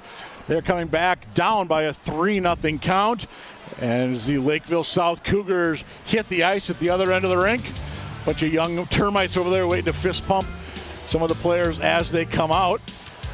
Hey, I want to make sure we give a special shout out as I look at one of the assistant coaches there in the background. So a special hello to Pat Sparks watching us tonight here on the Big E TV channel. Yeah, Pat Sparks coached a lot of these boys in the Eagan youth program or youth hockey. I'm sure Pat wishes them well and also wishes they were, on the right end of this score. But that's where we're at, and that's unfortunately where the Cougars are taking us. Scoring Portner scoring with 5 seconds left is really, as I said on the broadcast earlier, Mike, it's just been a backbreaker. 2-0, giving up 2 power play goals. To these really good Cougars from Lakeville South, that's nothing necessarily to be ashamed of, but going down 3-0 at the end of the first period is just not good enough. Shots are 8-6, so it's not like the Wildcats haven't had some shots on goal, and they had a couple of opportunities against Hawkesburg, but Hawkesburg was able to get to it. As you see there, some portion of the Eagan student section, it is onesie night. Yeah. I'm not sure if I even have, I guess you got to be in high school to have a onesie. When was the last time, Mike, you had a onesie? How old were you when you had a onesie? Probably too young to even remember. Probably too young to remember. I think I'm going to say about the same thing. Yeah. But in any event, the student section hasn't had too much to cheer about. Although we have had some nice physical play. I'll tell you something right now. The first two goals were scored on power plays. One was a 5-minute power play. The other was a short power play. Yep. After an Eagan power play had been killed off, the momentum had swung back the other way. The last goal was 5-on-5 for the Cougars. If the Wildcats can stay 5-on-5, they have shown a propensity to be able to play with these Cougars. Yep. If they take stupid penalties or even smart penalties, if they take penalties and if they do things to put themselves out of position, they're going to struggle against this team. But they get a goal here early in the second period to show the Cougars they're not going away. They have an opportunity. Well, Gavin Goyle, he's as good as bet as any to get one for the Wildcats as he centers the line of Lockenmeyer, Rowan Phillips out there as we start period number 2 here inside the Civic Arena. Valley watches that one go to the side of the cage. Lakeville South, by the way, they've outscored their opponents 34-9 in the second period. Here's Lockenmeyer, Barbados with him. Bad backhand shot goes wide of Hawksprung between the pipes tonight for the Cougars. He had 6 saves back in that opening period. Cats looking to make something happen early here in this second frame. Pritchard's going to regroup for the Lakeville South Cougars. Couldn't get it. Gets knocked down for his efforts. And the puck squirts back out to neutral. Ludke going to lead the puck charge into the Eagan zone. Pritchard far side. Murray with him. Murray gets that one. Murray off the boards to Phillips. Phillips knocks it out. And forcing it to regroup is Tyler Lafferty. Actually, as Hawksprung come out to play that aggressive play by the junior netminder. Tip in front went just wide of the cage. Pritchard had a nice setup there, and I think that was that Doms in low. Doms was in low, and Wedward, to his credit, recognized the danger and got there with his stick. Speaking of Wedward, here he comes around. Push to the outside. Center's in front. Nobody there wearing white. Cats were thinking about a line change, I believe. Leighton Olson stays on, kept that one in at the point. And Lakeville South going to come out with a head of steam. Here's Doms once again. Tries to split the D. Nice job that time coming over. Was that Pika for the Wildcats? Knocking that one out of harm's way. Big number 5 in white. Cats, can they clear it out? Yes, they can. Here's Wedward. Olson gets leveled behind. No penalty upcoming there. Official is looking right at it. South looking to regroup. Long outlet pass. Doms. Will he shoot from there? He'll toe drag. Tried to get a shot off. Went wide. And again, out comes the puck. Hustling down for the Cats. Wedward. Penalty upcoming on the Cougars as Wedward is hooked. 2:03 will be the time of this one. Well, Wedward's shown the ability, the propensity to and tendency to draw penalties or to be able to, get by the opposition with a burst of speed. Let's see if we can see the hook. It was right before there. It was Gensel that's going to go. Yeah, Gensel's going to go. Joe Gensel, the senior defenseman. I think it was just as he was coming into the zone. But Lakeville South quickly clears that one all the way down. Cross-checking is actually the official call. Cats' second power play opportunity of this hockey game. In front and quickly gobbling that one up is Jack Hochsprung. Yeah, I like the play there. Barbado had the opportunity to bring it in. He sees Cron with a little ice in front of him. Watch Barbado bring it up here, and while he'd already flipped it to Cron. Cron uses his body, slides it in. Barbado tries to get a piece of it, can't quite do it. Effective clearance. Ice hit from behind. Oh wow! We got some fisticuffs. We got some action behind the play. Cron upset about that as Lockemeyer takes a shot from Ludke from behind. I don't know where that's coming from. I did not see the start of that either. Look through. Cron is right in front. Up from his defensive spot, he's battling in there hard with Lafferty right in front of the cage. Kept in Wedward. Wedward sends it deep, far side back out. Lockemeyer from up top, just wide, rebound attempt. Cron. Hochsprung gets the first save, then he makes a second and maybe even a third. And Cron, it's like, what? How did that not get in? And I think he wants a call too. I think he does want a call. I'm not sure what he's looking for here. Once off the pads, twice off the pads. He's still digging, it's still loose. There's no whistle. Or was there one there right at the end, and he was thinking there shouldn't have been one right there. Hard to say, but the Wildcats, again, now on the power play with in 5-on-5 fashion, they're showing the ability to play with these Cougars. 46 to go on the man advantage for the Eagan Wildcats. They trail by 3. This could be 4. Here comes a breakaway for Portner, and he shoots it just wide. And Portner looking to get a shorty tonight for the Cougars. Here's Lockemeyer for the Cats. Wildcats need to use the ice that they've been given with the penalty. They have to use the ice, and they're not doing it right now. Dump and chase this time for the Cats. Puck is going to come back out. Goyle couldn't keep it in over near the Wildcat bench. The Cats just dump it in again. Cats on the power play for another 13 seconds. Again, just looking to backhand that one in. South's going to clear it out. And that will do it for that Eagan power play as the final seconds tick off. 4 minutes gone by in the second. Scoreless this period, but it's still 3-0 Lakeville South as we get a whistle on an ice. Well, credit to the Wildcats. They're not going away. Nope. They're not going away at all. They're playing hard, and they're, I think the goal probably for Coach Todd Carlson at the second period is let's win the second period. Don't forget about the scoreboard. Let's win the second period, whatever that is. 1-0, 2-1. Let's win the second period, and let's see what we can do then in the third. Keeping it in are the Cougars. Near side half wall shot in front. Tried to hit traffic on that time was Ernst. Pika in deep for the Wildcats. Battles in there with Billings. And the Cats can get it out of the zone. No, they cannot. Kept in by the Cougars. Out in front. Opportunity was there. Good opportunity that time was that. I think that might have been Ernst down low for Lakeville South. Couldn't quite get a stick on it in front. Parker Jensen in deep for the Eagan Wildcats. Again, he's out there with number 13. Matt Hansen, and we've got a whistle because I believe the puck up into the netting. Puck was up in the netting. Oh, Jensen and I couldn't see, was that Jensen and Ernst were absolutely going at it. I think you could have called a penalty probably on both guys there. Ernst for grabbing Jensen and Jensen for throwing Ernst down. Ernst then brings him down with him. This period has definitely been a little chippier than the first period. And don't forget, these teams meet again on Thursday. That's a makeup game for a game that was postponed earlier this year because of that C word. That's a 5 o'clock start on Thursday down at Hasse Arena. It's just a 5 o'clock start time. Cats and the Cougars, round 2. Barbados shot on, juicy rebound. Cleared away nicely that time by the Cougars. Willis leads the rush. Lucky is coming down. He's going to try to feather a pass to Lucky. No. Shot not getting all that one was Novak. Nonetheless, still Lakeville South puck. That one goes wide off of Cron. South controls that one down in the corner. Cron misses his check. Pritchard for South. Pritchard tried maybe thinking give and go that time. South walks around in front. Eagan's got to knock that guy on his rear right there, don't they? They've got to be physical.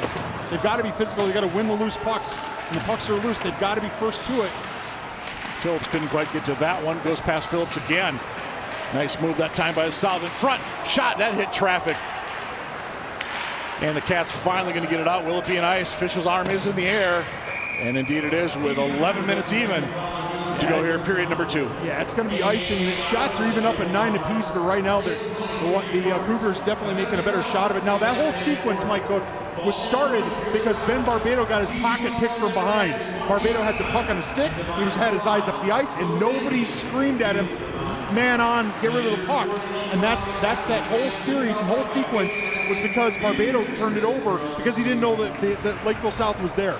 So the Wildcats have got to communicate better in the defensive zone. They communicate better, and Barbado hears that and gets it out.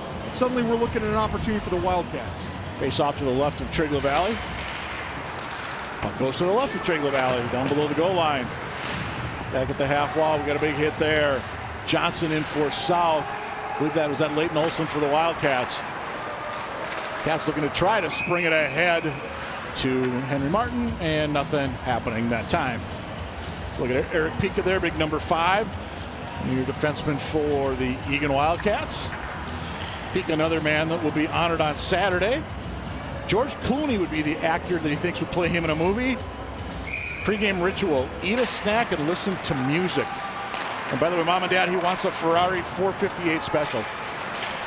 Oh, he does? Yeah. Oh, well. Dream car right there. I'll just put that on my list for Eric next Christmas. South keeps the pressure in the Wildcat zone. Stop, spin, Lafferty down low. Good puck movement again here by the Cougars. But they are forced to stay to the outside, however. Cats have been better, I think, at clogging the middle. Johnson, long shot, that goes just wide. Miller, they're looking for the tip for South. We're 7 minutes into this second period. It remains 3-0 Cougars. Wedward for the Wildcats. Nice job to check that away by Johnson. And he takes Wedward up right in front of the student section wearing their onesies. Here's Dom, shot. Oh, that might have hit a little bit of iron after LaValle got a piece of it. Puck comes all the way around. Will it come out? Here's Lockenmeyer at center for the Wildcats. 3-on-2 potential briefly. Didn't happen. Lockenmeyer upended. Net is off its moorings, and we'll have a face-off in the Lakeville South zone. Now, I did not see necessarily what happened there, but Lockenmeyer gets run. He didn't fall down on his own, Mike Cook. I'm trying to figure out why there might not be a call here. Let's watch it here. Lockenmeyer on the right side of your screen. Initially, that's about what I thought. Is he kind of lost a blade. Yeah, looks like he lost his balance. Yep. Okay, you know, the Lakeville South player does not have to get out of his way. Certainly. Cats, that one did come out. They will be forced to regroup. Breckheisen out for the first time tonight. Maxime, number 9, and he'll give chase. Doesn't need to because we have icing on the Cougars. Good to see Maxime getting out there. Here's a kid. Coach Carlson was talking to us about him the other day. So here's a kid that, what was he, a 9th grader. Probably thought he was going to have to play junior goal. finds out he's going to make the JV squad. And Coach Carlson said one of the biggest smiles you'll ever see. Yeah, because of age, he had to try out as a freshman for JV, and he makes the JV squad. And big help. And unfortunately, with Maxime, he suffered a couple of concussions, and that really did in most of his sophomore and junior year. And here he is as a senior, playing for these Wildcats and doing what he can. By the way, he wants a Lamborghini contact. Oh, is that all? Yeah. Well, these guys have some expensive tastes and very much Italian taste. I mean, where's the the Mercedes Maybach? And Lakeville South's going to keep this one in as we approach the halfway point of this hockey game. Again, 3-0 Lakeville South. All 3 goals coming in that opening period. Couldn't quite keep it in that time, but the line was Novak. But he will get it. He'll lead the rush into the Wildcat zone, sends it rink wide. Shot. Might have went off LaValle's glove as it was sailing wide of the cage. Cougars starting to hum a little bit more. Turnover that time, though. Opportunity for the Eagan Wildcats on that far side. Long shot, big rebound given up, though. Hochsprung with the save. It's the 5th shot of the period for the Eagan Wildcats. A couple of big rebounds in this period, Mike, and Hochsprung's an excellent goalie. We know this, but Barbado got one, and Goyle just got one. And Goyle just shot it wide. Goyle backhands it down. Here's Murray. That's Murray. He'll send it in deep. Alex Lockenmeyer. 2 Cougars with him. Out to Goyle. Back up top. Murray, that was a shot, never made it through. Well, Woodward blocked it. Unlucky that time. Woodward hustling or trying to battle in there for the Wildcats. Here come the Panthers with numbers. Ludke leads the rush, number 4. Between the legs, pass to himself. Couldn't do anything with it, however. Nice play by Murray, the sophomore, to light Ludke up that time. Make sure there wasn't an opportunity. Back out, squirts back out to neutral. Lakeville South fans looking for a trip on Lockenmeyer, not going to get one, as it was Johnson that lost a blade, turning for the puck. 10 minutes gone by, second period. South in deep, Pritchard. He got the first goal of the night for Lakeville South. Back up top, long shot through traffic. All the way through, but it did go wide of the Eagan net. It's a good thing that it did. LaValle was completely screened. Yes, he was. That whole side was open. Back up top, Patterson, he'll send it across. Down low from Johnson. Johnson, will he get it back? No. South's going to control it half wall. They're going to go still at the half wall. Ludke in there for South. Back across, long shot. That hit traffic, actually hit Murray on the way, and out it goes. Should be an icing, and it was not, because it had to be played by Hochsprung. So it was going through the blue. Here's Pritchard again. Right across. Pico, will he get it all the way out for the Cats? Nope, kept in again. Johnson keeps it in. LaValle gets the initial stop, finally gets a glove. We've got some extracurricular, and the puck comes back out to the blue line. I'm not sure Trigg ever had that covered, but referees blew the whistle. I think the net is off, Mike. I think the net is off. Watch Johnson's shot. Pritchard, Ludke, Willis, everybody looking for that puck. Net's the net. The net's off. You can see there the net is off. It was off early in that sequence, so good catch that time by the officials. Rosemount's first goal, I don't know if you recall, Rosemount's first goal here was the net was clearly off. And that time the referees were able to catch it. Everybody looked around like, hey, where's the puck? Yeah. One of the officials finally sees it down at the Lakeville blue line.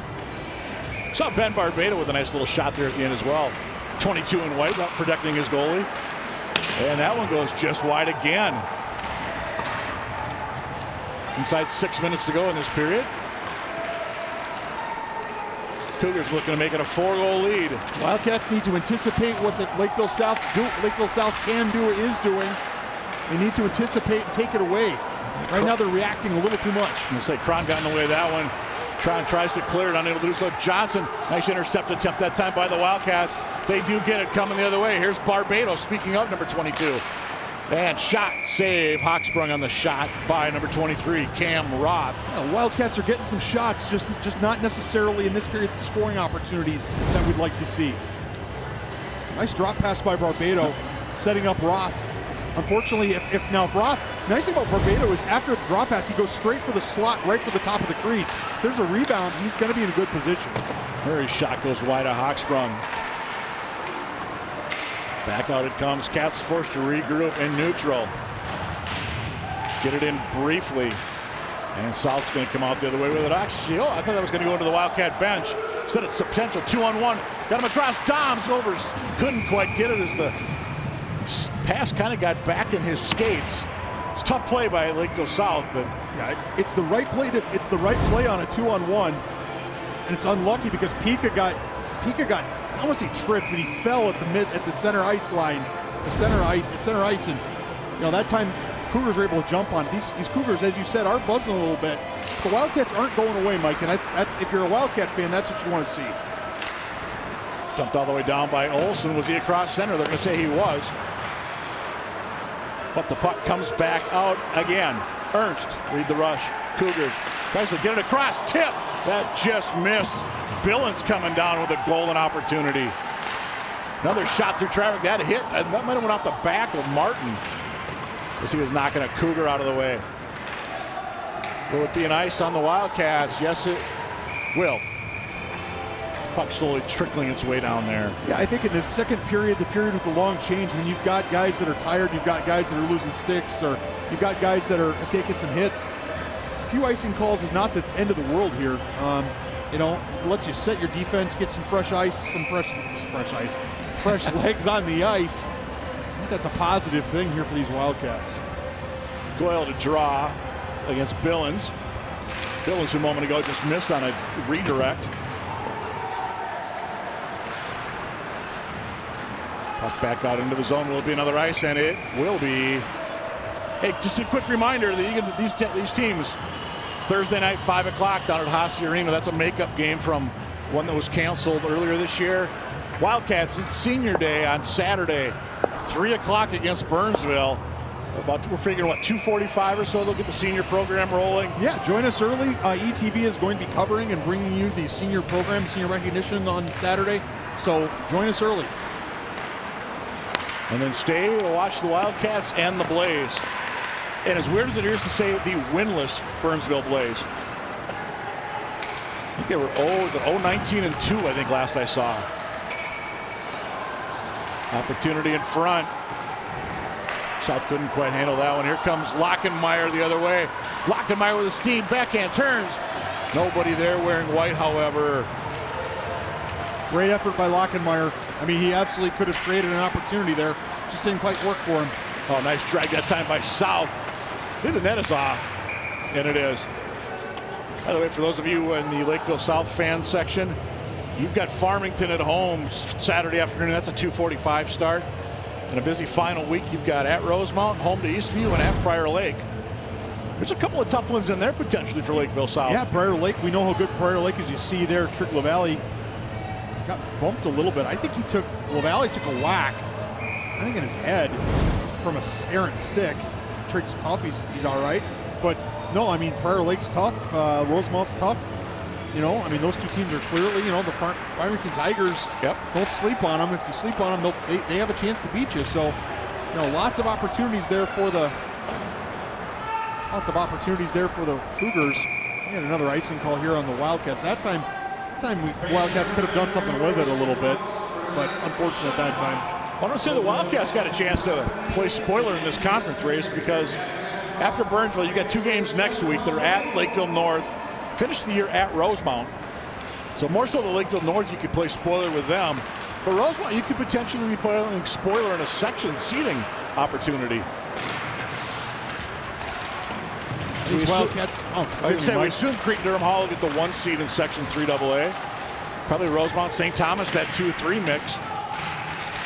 And then after that, I assume Eastview, and then who knows? Eagan Park, Apple Valley. I'm sure Burnsville will be 8. Here's Ludke for South. Long shot, LaValle with another big save there. 3 minutes even to go. Period number 2. Well, it's been a solid, it's been a solid period for the Wildcats. They've played solid, not spectacular. There have been some opportunities that Lakeville South hasn't cashed in on. The Wildcats have had a few opportunities. Scrambles down near Hawksburg, a few rebounds given up. again, if the Wildcats can somehow notch one before the second intermission, well, we might have a hockey game here in the third period. Absolutely. 14-12 shots in favor of the Cougars. 6 apiece this period. Cougars keeping it down in that Wildcat zone. Looking to maybe seal the deal with a fourth. Shot. LaValle has a sprawl to get that, and we've got a whistle because, looking at the official, is the net off again? That was my initial thinking as I looked down there. I didn't see anybody contact the net. Well, let's take a look if we see something here. Johnson with a shot. Johnson shoots. He hits LaValle in the mask. Watch Miller go across. Does he bump it? No, I don't get that at all. I don't know why there's, unless it's a head contact issue for the goalie, because LaValle did block that with his chin. Quick whistle, maybe. Maybe they're just making sure head contact issue. Bottom line is no goals. We stay 3-0 South. There's an opportunity. Lockenmeyer once again down that right wing. Lockenmeyer's done a nice job of coming in on the offense tonight, but just hasn't had anybody with him on many of those occasions. And again, Lakeville South, I think they're doing a good job of conversion, a couple of guys on him when they do get into the zone. Well, Lockenmeyer is one of the guys who stirs the drink around here. I mean, he scores goals, he sets up his teammates. He's a senior captain. He's going to get attention, so to speak. He slaps that one down. Hawksburg's going to come out and try to play hero. Finds Doms, nicely done. There's Doms. Will he shoot from there? He toe drags around Cron. Circles deep. Lakeville South's got a guy in front. And he finally gets out of the way. Backhand attempt. Nothing happening. And all the way down. Should be an ice again on the Eagan Wildcats. No, Hawksburg plays it. Faceoff would have been back in the Wildcat zone. Instead, we play on. South, they do tag up. And they also change about, I think, 4 of their 5 guys that time. As the puck all the way deep down into the zone once again. Dropped in deep for the Wildcats. A little too far for Jensen. Well, Jensen with that long reach comes in to distract the play, but nonetheless, here comes Billings and the Cougars. Billings shot, that goes just wide. He had room on the short side. All the way across. Oh, couldn't get the stick down on that one. I think that might have been Stone King that time with the opportunity. And Cats will ice it once again, and this time Hawksprung does not play it. Face-off coming to the left of LaValle with 56.1 to go, period number 2. These Cougars, to their credit, have not sat back. They're not playing prevent defense or the hockey equivalent of prevent defense. So they're playing well. Wildcats, a solid period, I would say. At this point, solid, not spectacular, not the best hockey they play all year, but they're playing a really good team. And the fact that it's still 0-0 in this frame means they're doing something right. Yep.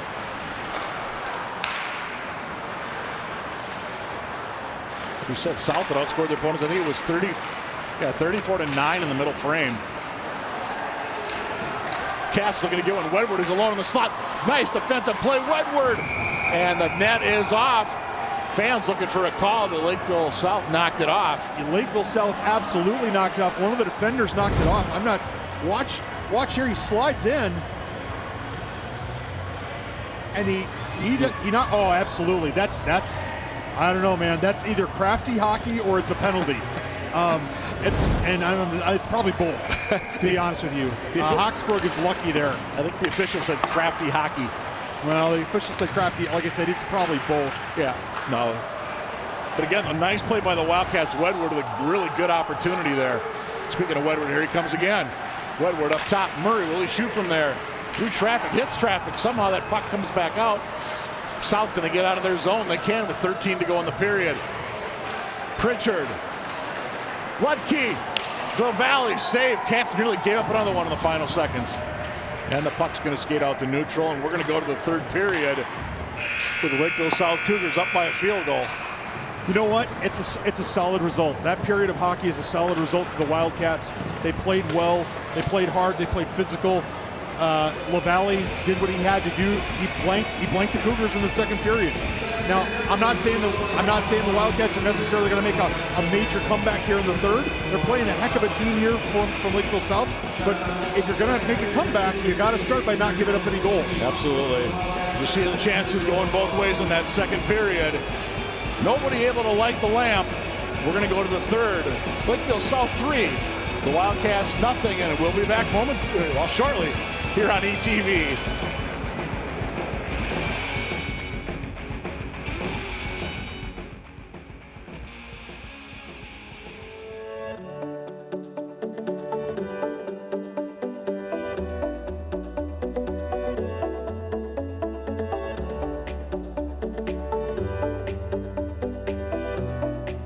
Our dedicated team of 24 utility staff works 24 hours a day, 7 days a week, 365 days a year to make sure that we deliver our almost 3 billion gallons of water to you, the residents and commercial businesses inside the city of Eagan.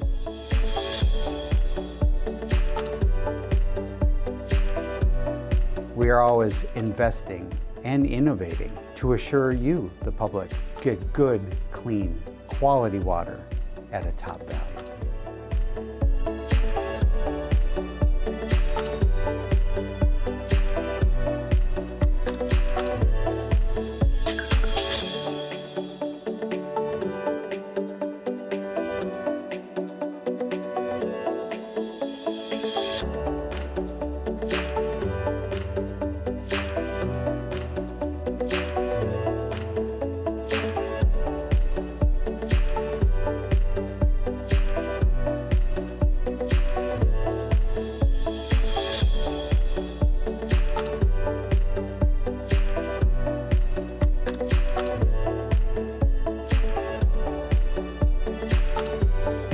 This is our comprehensive approach to ensure a successful future for us all.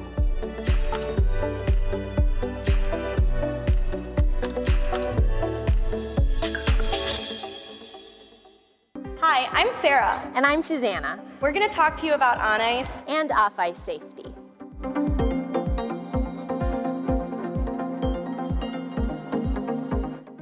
Hi friends. We're going to talk a little bit about safety today before we get on the ice.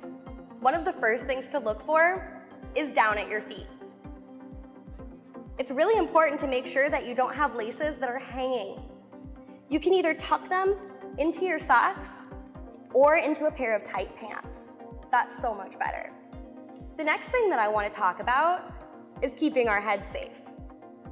I recommend, whether you're 2 or 62, if this is your first time skating or your first time taking classes, that you wear a helmet. You can bring a bike helmet from home, or you can rent one here at the rink. It'll look just like this. I feel ready to get out on the ice now. How about you?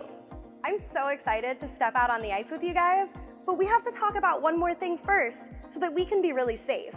That's falling down and getting up safely. When I feel like I'm going to fall backwards, I bend forward, my knees bent, my arms out in front of me, and leaning forward. That's gonna keep me from falling backwards. If I'm still gonna fall, I'm gonna try to go down safely to one side. That's the easiest way to do it. When I'm ready to get up, I'll put my hands and knees on the ice, put one foot up first, but keep my hands firmly on the ground. Put the other foot up, and then stand up slowly. If my feet are stuck apart, I can walk them in. I feel ready to get on the ice now. Let's go. We have to remember to watch our step, and we also want to look left and right before we get on, just like when we're crossing traffic. Whoa! That was Coach Susanna. Let's hear some more from her. Hi there. I heard you are all ready to get on the ice.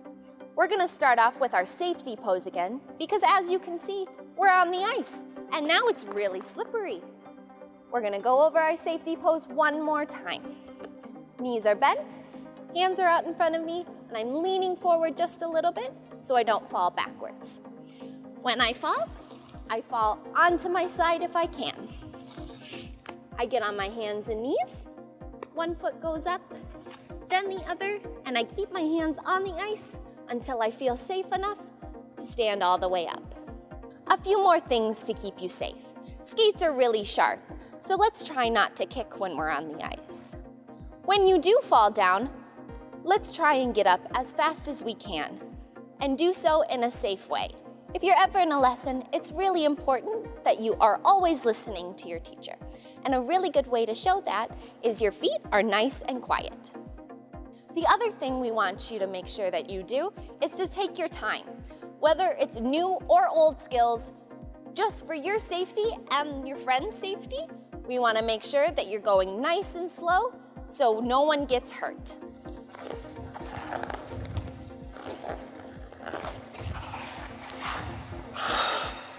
Thanks for watching. Catch you next time. Hi, I'm Liz. And I'm Cameron. And today we're going to talk about how to take care of your skates.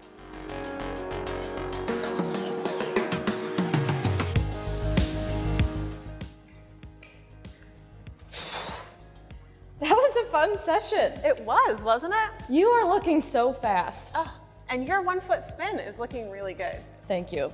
Took a lot of practice. Yeah, well, practice makes perfect. That's right. Now what do we do? Well, I think it's time for us to take our skates off. That's right. You know, while Cameron and I were getting off the ice, we made sure to wear these hard guards, which protect our sharp blades from anything that might be on the floor. That's right. So, but one time I forgot my hard guards. You did? I did. So I had to make sure that I only stayed on the rubber mats and stayed off of the metal bleachers and off of the concrete.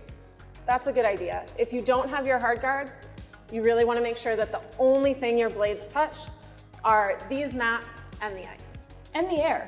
So one thing I like to do before I put my hard guards back in my bag is give them a tap and make sure that all of the water gets off of the guard so it doesn't accumulate in my bag. That's a good idea. And it's kind of fun. Now that my skates are off, I'm gonna wipe off any water or snow that's still on my blades. So I'll take my hard guards off, and I just use a regular hand towel for this. What do you use? Mine's a little microfiber towel. Those work too. So when I do this, I'm gonna make sure that I wipe the part that touches the ice, the part of the blade that touches the ice, as well as up around here, around the top, because sometimes snow and ice can accumulate up there as well. Sometimes it even gets on the boot. So we make sure we get it all the way dry before it goes in the bag. Once they're all dry, I'm gonna put my soakers on. These keep my skates safe while they're in my bag and on the way home. She's not even Canadian. This also helps skates from rusting, right? It does. Drying them off really helps those sharpenings last longer, which is nice. So Cameron, do you leave your skates in the car? I did once, and now I'll never do it again because those temperature changes when your skates stay in a closed car in the winter or in the summer, it's really not good for your skates. And in the winter, your skates will be freezing cold when you go back for your next session. What about when you get home? Well, you know, my skate bag has this ventilation on it, so I'll just bring my skate bag inside and then I'll just leave it sitting because I know air will get in and it will help my skates dry out. Well, my skate bag doesn't do that. So when I get home, I like to lay my skates out. So I just put a towel out on a table or maybe on the spare bed. I take my soakers off and I let my skates air out until I'm ready to skate again. Just like that. That's what you need to know to take care of your skates so that they're ready to go when you want to get on the ice. And so you can have fun. Exactly. Hey, it's me, Cameron. And I'm Liz. We are going to talk about sizing your skates.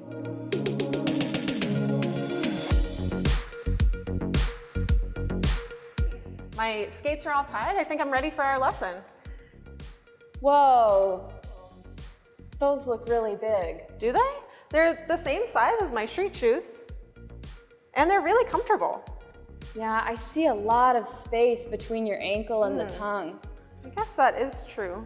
Is it hard to keep your ankles straight? It kind of is. I kind of feel like they want to flop over a little bit. Yeah, that doesn't seem safe. What happens when you bend your knees? Whoa. That was kind of hard. And that's a lot more range of motion than we want for skating. We want the ankles straight and secure. I guess that's true. How did you make sure that your skates were the right size? Well, I made sure I had the tongue all the way out and that my heel was all the way back in. So I can feel a little room by my toes, but not any space, if that makes sense. They can do a tiny wiggle, but they're not moving around. What do your toes feel like? I've got lots of room. Yeah, so I tried on a smaller pair and I had the tongue all the way out and I couldn't get my foot all the way in. Okay. So that was how I knew those were too small. That makes sense. Let's get you a different size before lessons. Yeah, I think I'll be able to tell if they're the right size now. What if I wanted to get my own pair of skates? Well, then we could talk to one of the instructors here at the Eagan Skate School and they could recommend somewhere in the area, and there you would be professionally fitted for either figure skates or hockey skates. Huh, that sounds really nice. And all the sizes are super different, so none of them are going to be exactly the same as your tennis shoe size. So, you've decided to get your own skates. How exciting! Talk to one of our instructors and we can recommend somewhere in the area where you can go and be professionally fitted for either figure skates or hockey skates. And remember, brand new skates must be sharpened before you go on the ice. So we can tell you where you can have that done.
There's a look at the Lakeville South Cougars as they come back for the start of the third period. They've got a 3-0 lead over the hometown Eagan Wildcats. Again, he's Nathan Cron. I'm Mike Cook. We're happy you're joining us here tonight across the ETV, plethora of opportunities, whether you're watching us on TV or the web or wherever you're watching us. We're glad you're with us tonight, watching some high school hockey, South Suburban Conference style, as we wait for the Wildcats to come back out onto the ice. And I think I see some movement over there, and the Cats are here. They come as they get set for the third period. Trigg LaValle will lead the Eagan Wildcats out onto the ice. Trigg's got 13 saves tonight, allowed 3 goals, but they're not all his fault tonight. No, they're not all his fault. I mean, the Wildcats took 2 what I'll call dumb penalties, 1 5-minute major and a too many men call that resulted in 2 Lakeville South goals. Credit to the Cougars for scoring, but the Wildcats didn't need to take those penalties, didn't need to give those opportunities to the Cougars. The Cougars are good enough on their own to score a few goals. And of course, they give up a goal with less than 5 seconds to go in the first period that really was I wouldn't want to say a backbreaker, but really kind of set the tone. Now, that being said, the Wildcats rallied. As you watch Trigg LaValle get ready here for the third period. Wildcats rallied. And in the second period, played Lakeville South 5-on-5 pretty easily. Only 1 penalty in that period. And so, we've got some opportunities here. If you're the Wildcats, you have some opportunities here to step, to climb into this game. Get a goal and see what happens, right? Just get a goal and see what happens. Sir Grace, you and I were talking during the break. We were both at that Apple Valley game the other day, and we talked to Todd Carlson yesterday, and he was saying Cats went into, it was 2-1 Apple Valley after the second. Went into the locker room and said, guys, what do you want to be? No more woulda, coulda, shoulda. You got to go out and prove it. This seemed to be the message that Coach Carlson had mentioned to the guys, and they came out, got that tying goal. I think it was about 6 minutes ago, and then filled some Barbado in overtime. So we'll see what the message was Coach Carlson might have given the boys tonight as we start period number 3. LaValle has that one go wide. Lakeville South, and of course moving left to right. Got all 3 goals back in that opening period did the Cougars. Ranked number 9 in the latest AA poll. We talked about it earlier, probably the heavy favorites to come out of Section 1 and make a return trip to the XL Energy Center. There's Lucky behind him, net is off. Fortuitously for the Wildcats. Is the net off? I think it is. Yeah, they just moved it a little bit. Boy, it didn't. They moved it just a little bit. Boy, it didn't look like it. As LaValle goes down to take away Ludke across, he doesn't contact the net. That left leg might have got it. Maybe. It looked like it was off just a little bit. That was strange, very strange. But fortuitous for the Wildcats in any event. Absolutely. With a minute gone by here in the third.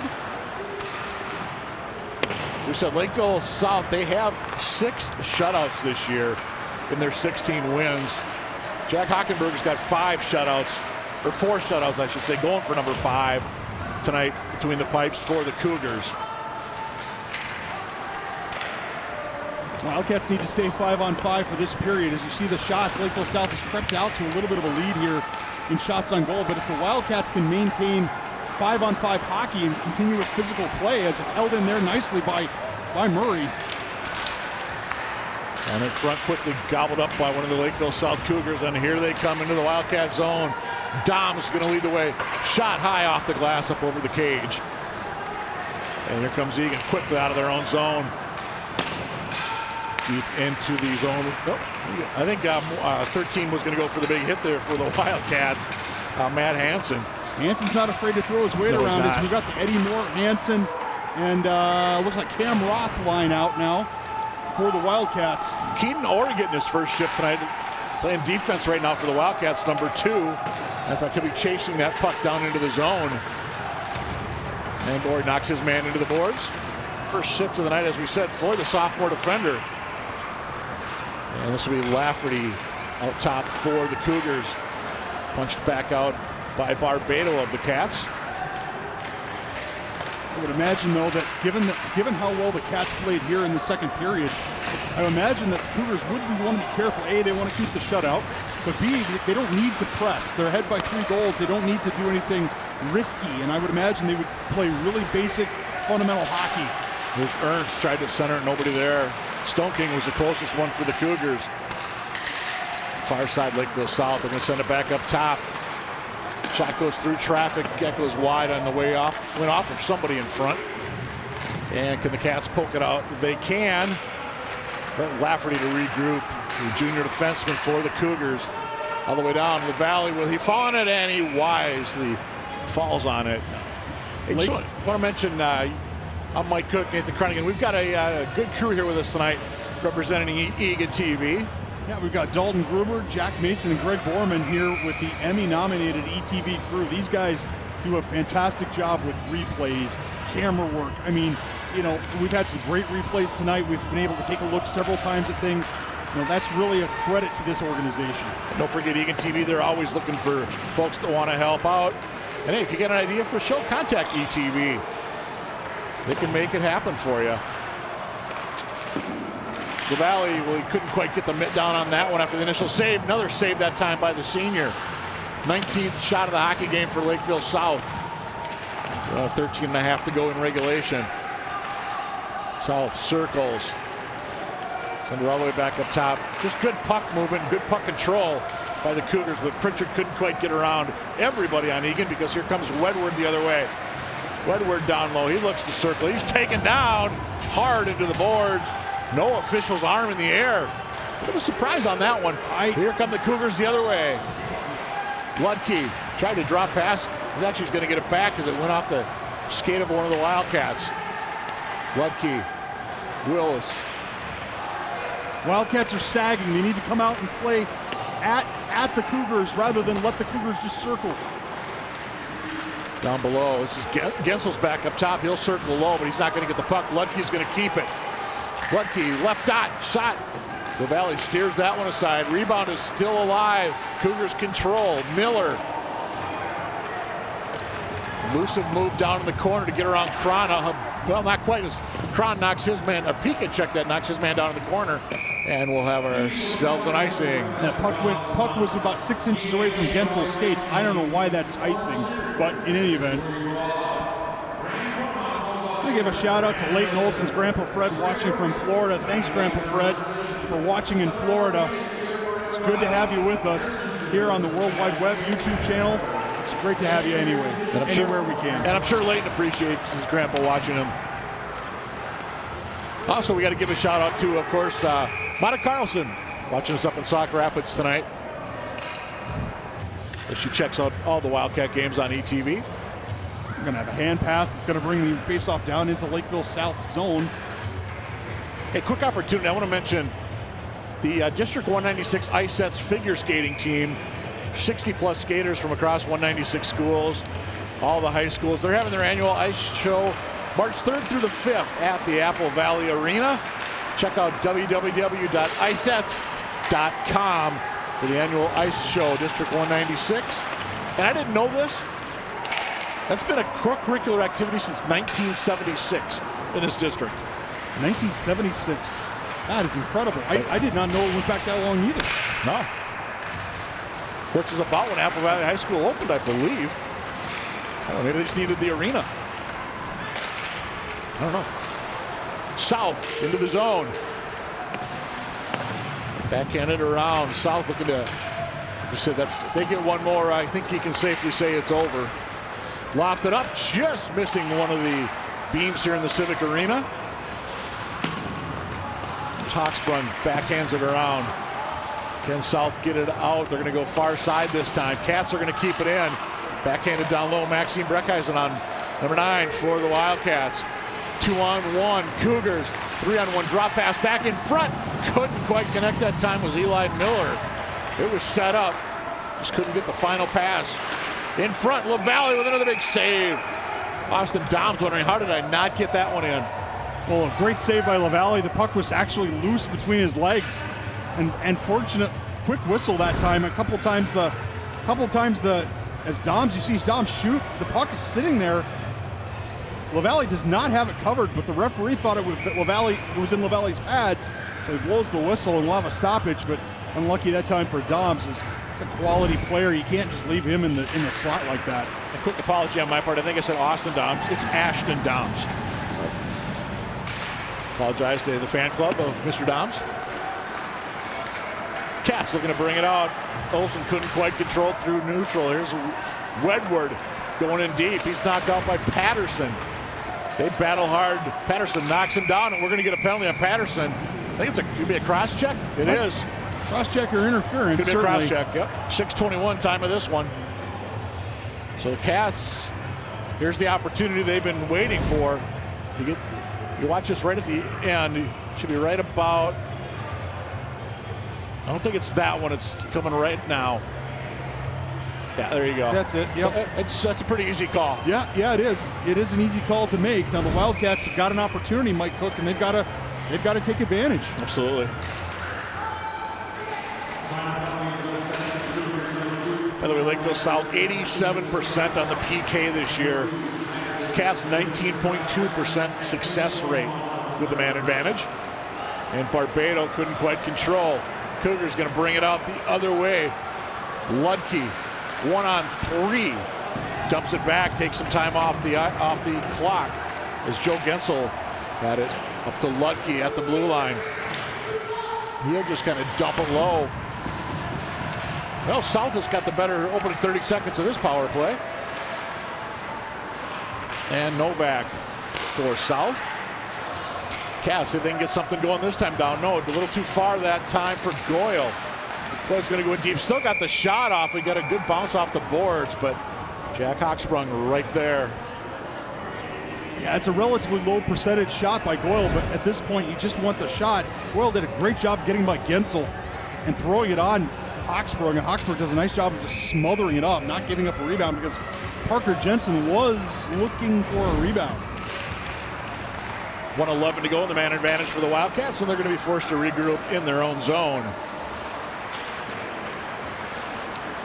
Here comes Rowan Phillips. Said he got the game winner the other day. Couldn't get a shot off there. Patterson got in the way of that one. Phillips goes all the way into the end boards. He's in there battling. I believe that's Roth that's in there with him. Cats going to keep it in. Phillips. He and Johnson battle over in the corner.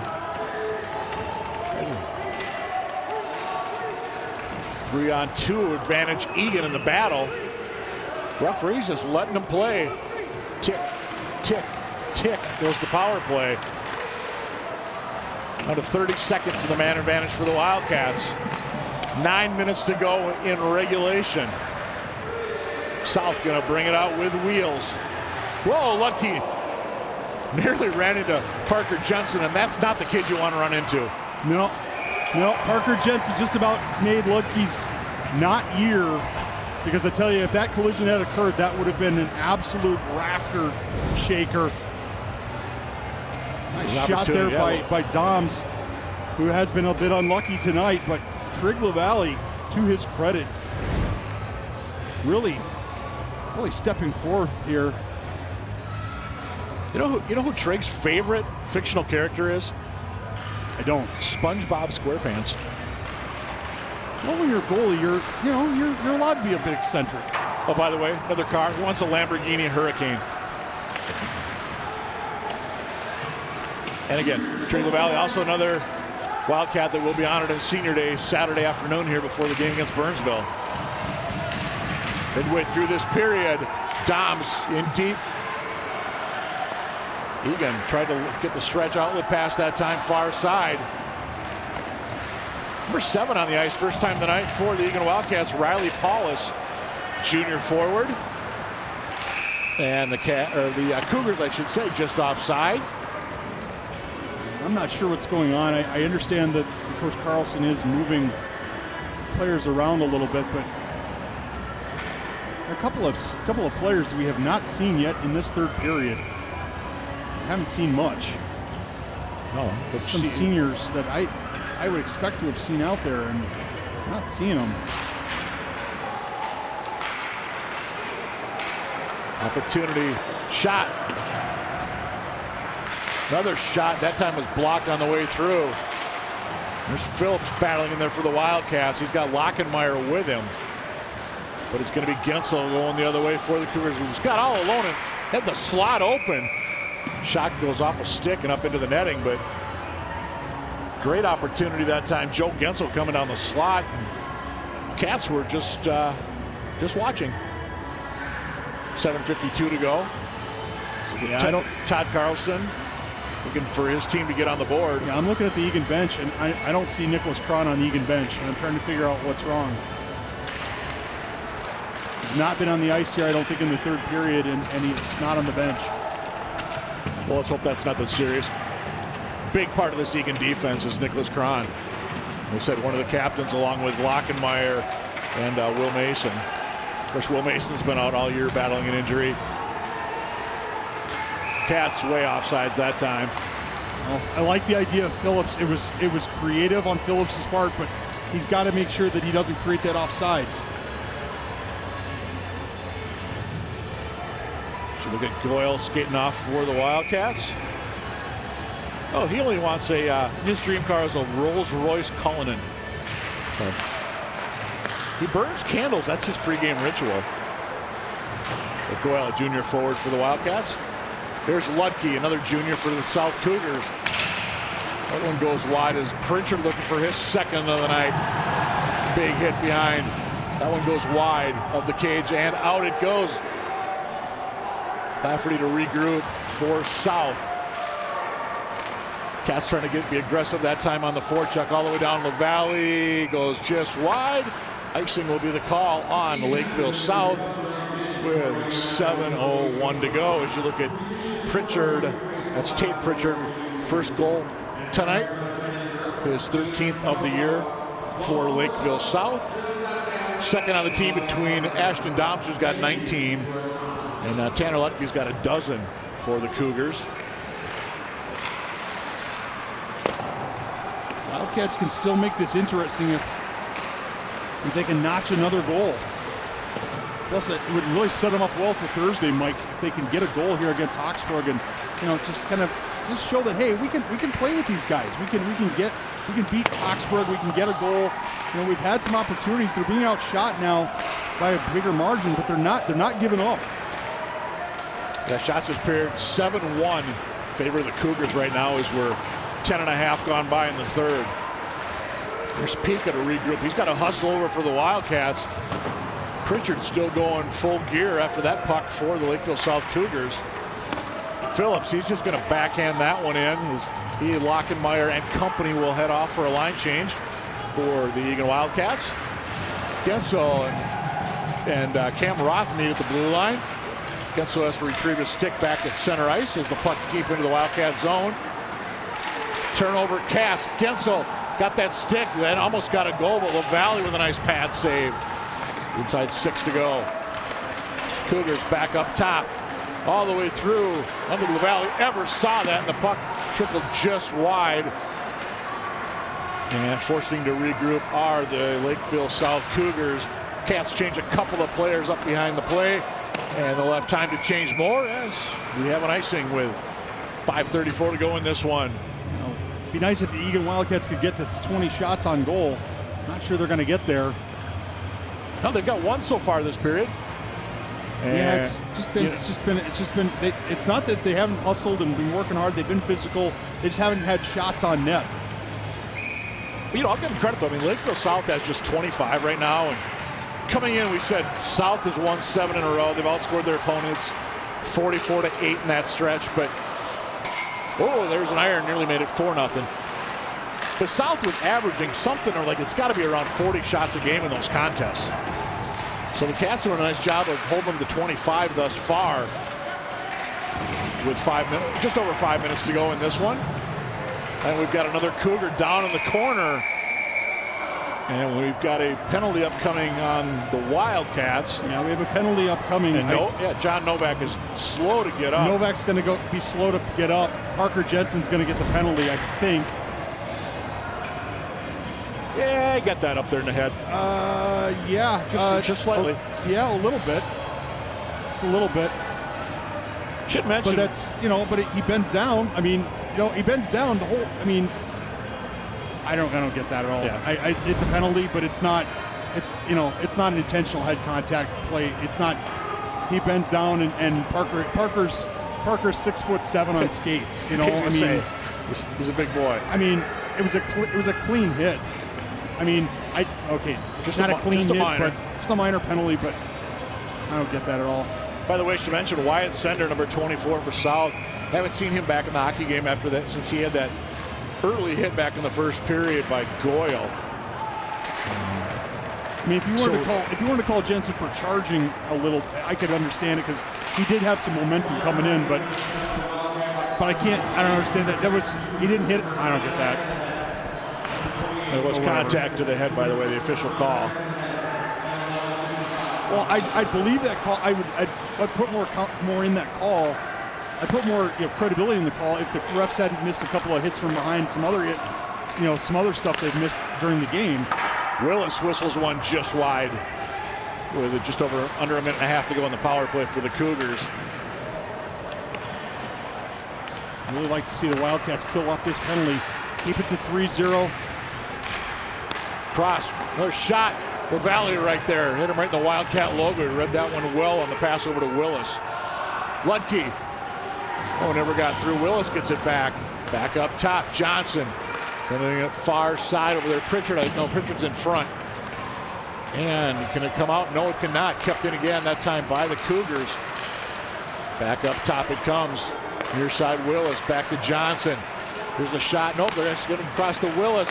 Back across, a little give and go. Doms couldn't quite control it. With 40 to go, man advantage Cougars. 3:41 to go in the hockey game.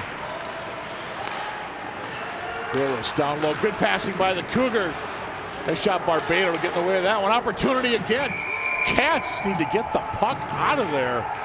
Too much watching. And LaValle makes the save. You get a whistle. Well, they got a whistle. That's what they absolutely needed. And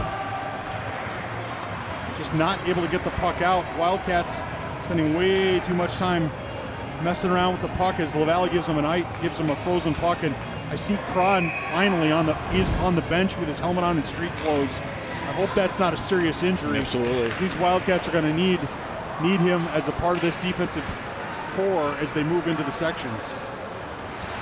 Well, and you've still got 4 games to go in the regular season. Absolutely. And like Coach Carlson told us, you want to get some momentum. This will be, 7 losses and 8 outings most likely for the Cats. You've got Lakeville South again. LaValle with another big save. And Goyle drops a Cougar. with 3:06 to go. Miller came in and made contact with LaValle, but no intent there. It's just hockey. He's skating through, and LaValle pops out a little bit. Watch Miller come from LaValle's right as he's looking for a rebound. LaValle saying, nope, no thank you. And then Miller says, I'm just going to keep going this way and kind of rub off you here a little bit. But I want to mention, speaking of goalies, Jack Schneiderhan had 23 saves. Junior varsity for Eagan beat the Cougars 4-2 earlier tonight. Great individual efforts by a bunch of Wildcats in that one. We just outworked the Cougars. Yeah, Aiden Zilge, sophomore forward, he had a couple of goals in the win. Cats were down 2-1 after one in that and got the final 3 goals. So congrats to the JV squad. Inside 3 to go in the varsity contest. Lockenmeyer. Can the Cats spoil the shutout? The South, can they get it out of their own zone? A little too far that time. Should be an ice on the Cougars. And indeed it is with 2:36 left. Shots on goal right now, 30 Lakeville South. 15 for the Cats. Cats have 2 shots this period. Yeah, it's gotten lopsided. South has 14. It has gotten lopsided here in the third period. The second period, it was pretty even though the Wildcats were still a little behind. But this third period, the Wildcats just have not been able to generate the type of offense that they would need to climb back into this game. As Roth gets rocked down that time by Patterson. And Roth goes after. Is that Patterson he went Absolutely. after? You mess with the bull, you're going to get the horns, Patterson. But clean by both players. Neither player, neither player being cheap. Yeah, we're offside. The Cougars. Billen's unlucky there. His teammates just got a little bit anxious. He's like, guys, I'm one-on-one. If you guys just stay on sides, what are you doing? I won't mention the guilty parties, although you saw one of them there on the screen. With 2:15 left, let's see if the Wildcats can finish this with a shutout here in the third period, Mike. What was that? Dragnet, the names will be changed to protect the innocent? Protect the innocent. In this case, the guilty. Yeah. We said second to last home game of the year for the Eagan Wildcats. Lucky number 4 couldn't quite get the 4th of the night for the Cougars. The Valley. Hey, Triggs played well tonight. LaValle has played very well tonight. And, the Wildcats are going to need him to play this well. Right now we've got a goalie competition between Gabe Gley and Trig LaValle, and both players have had, fairly even starts. And, this is 2 starts in a row now for LaValle. And we'll see how this goes, and we'll see if he gets another opportunity on Thursday. Although I understand that Coach Carlson indicated that he would be likely starting Gabe Gley on Thursday night, with LaValle playing on senior night. Right. So we'll see how that goes. I was just thinking. That's interference. Yeah. Henry Martin just absolutely got taken down. Let's not let this last minute turn into a complete crap show. I was going to use another 4-letter word before show, but yeah. Can the Cats break the chances in front for Eagan? Puck just bounces. Can they keep it in? O'Leary able to do so near side. That goes, or Ori, I should say, number 2, not O'Leary. Ori is 2. All the way down, should be an icing. And it is with 40 seconds left. I was thinking, didn't Gley start at Apple Valley? I take that back. Gley did start at Apple Valley. That's what I thought. Why did I think, Gley did start at Apple Valley. Thank you. Why did I? Yes, you're right. I'm sorry. So what Coach Todd? Apologies to Gabe Gley and the Gley family. For some reason, I was thinking Trigg had played at Apple Valley, but he hadn't. No, Jack Cocksprung was sitting goal tonight for Lakeville South. We'll see if they come back with Owen Havlicek on Thursday. And we're going to, Pika takes a guy down. Referee looked at it, thought about making a call, didn't. Cats, they do stay on side somehow. Goyle, Lockenmeyer with a shot.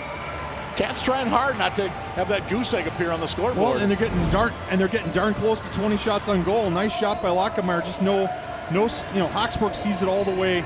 No rebound, nothing there for Hawks. Nothing there for the Wildcats to gobble up. If you'd have told me coming into this one, Lakeville South was not going to score in the final 2 periods and still win by 3, I wouldn't have believed you. Yeah, but that's about what's to happen. No, I think that's exactly what's going to happen. And I mean, you don't want, Pyrrhic victories are Pyrrhic victories. Moral victories are moral victories. They don't mean squat in the statistics and in the win-loss column. But at the same time, the Wildcats have played. They are playing with these Cougars. And when you look at the way the Cougars have scored their goals, there's not a mountain of difference here between the two teams tonight as they've played. Bottom line is Lakeville South, they're going to head back home with a 3-0 victory. As you see, the South netminder Jack Hawksprung, 5th shutout of the year for that young man. 7 total for the Cougars this season. Well, it had, at the end of the first period, Mike Cook, the Wildcats looked like they might end up in running time. They might look like they would have folded up and walked away and said, fine, we're just going to take our chances on Thursday night and we're going to move on. They didn't. To their credit, they didn't. They played hard. They got a few nice bounces. They got some great goaltending by Trick LaValle to keep the Lakeville South Cougars off the scoreboard. I wouldn't, again, moral victories are what they are. They're not a whole lot, but I like the character I saw from the Wildcats tonight after going down 3-0 under less than ideal circumstances. Especially when you consider Lakeville South got that final goal. I think it was 4.7 to go in that opening period. There's the first one as we look at the Lakeville South tallies tonight. Again, that one, how did that one sneak by? And then there's this one, that was just a snipe. Cats never able to break through. They fall by a 3-0 count. So teams are they'll play again 2 nights from now. 5 o'clock start down at Lakeville South, Hossey Arena. We're back here Saturday. 3 o'clock is the game time against the Burnsville Blaze. 2:45 or so, we figure will be the senior ceremony here in Wildcat country. So any final thoughts as we wrap this one up? I just want to say thanks to all the guys here in the crew, Dalton Gruber, Jack Mason and Greg Borman. Thanks so much, for making us look like geniuses, making us look great. You guys do great camera work, and hopefully everybody who's watching tonight had an opportunity to see an entertaining hockey game. Didn't turn out the way we wanted it to for the Wildcats, but at the same time, they're playing a top 10 team, and they stuck with them for big chunks of this game. And it'll be interesting to see how they take this momentum moving forward. Even though they lose a game, they play pretty darn well. Yep. Yeah, it could have been a blowout after that 3-0 start. But yeah, credit to the Cats. Yep. They hung with the Cougars. So once again, he's Nathan Cron. I'm Mike Cook. We say thanks for being with us, folks. We'll see you Saturday for Eagan Hockey on ETV.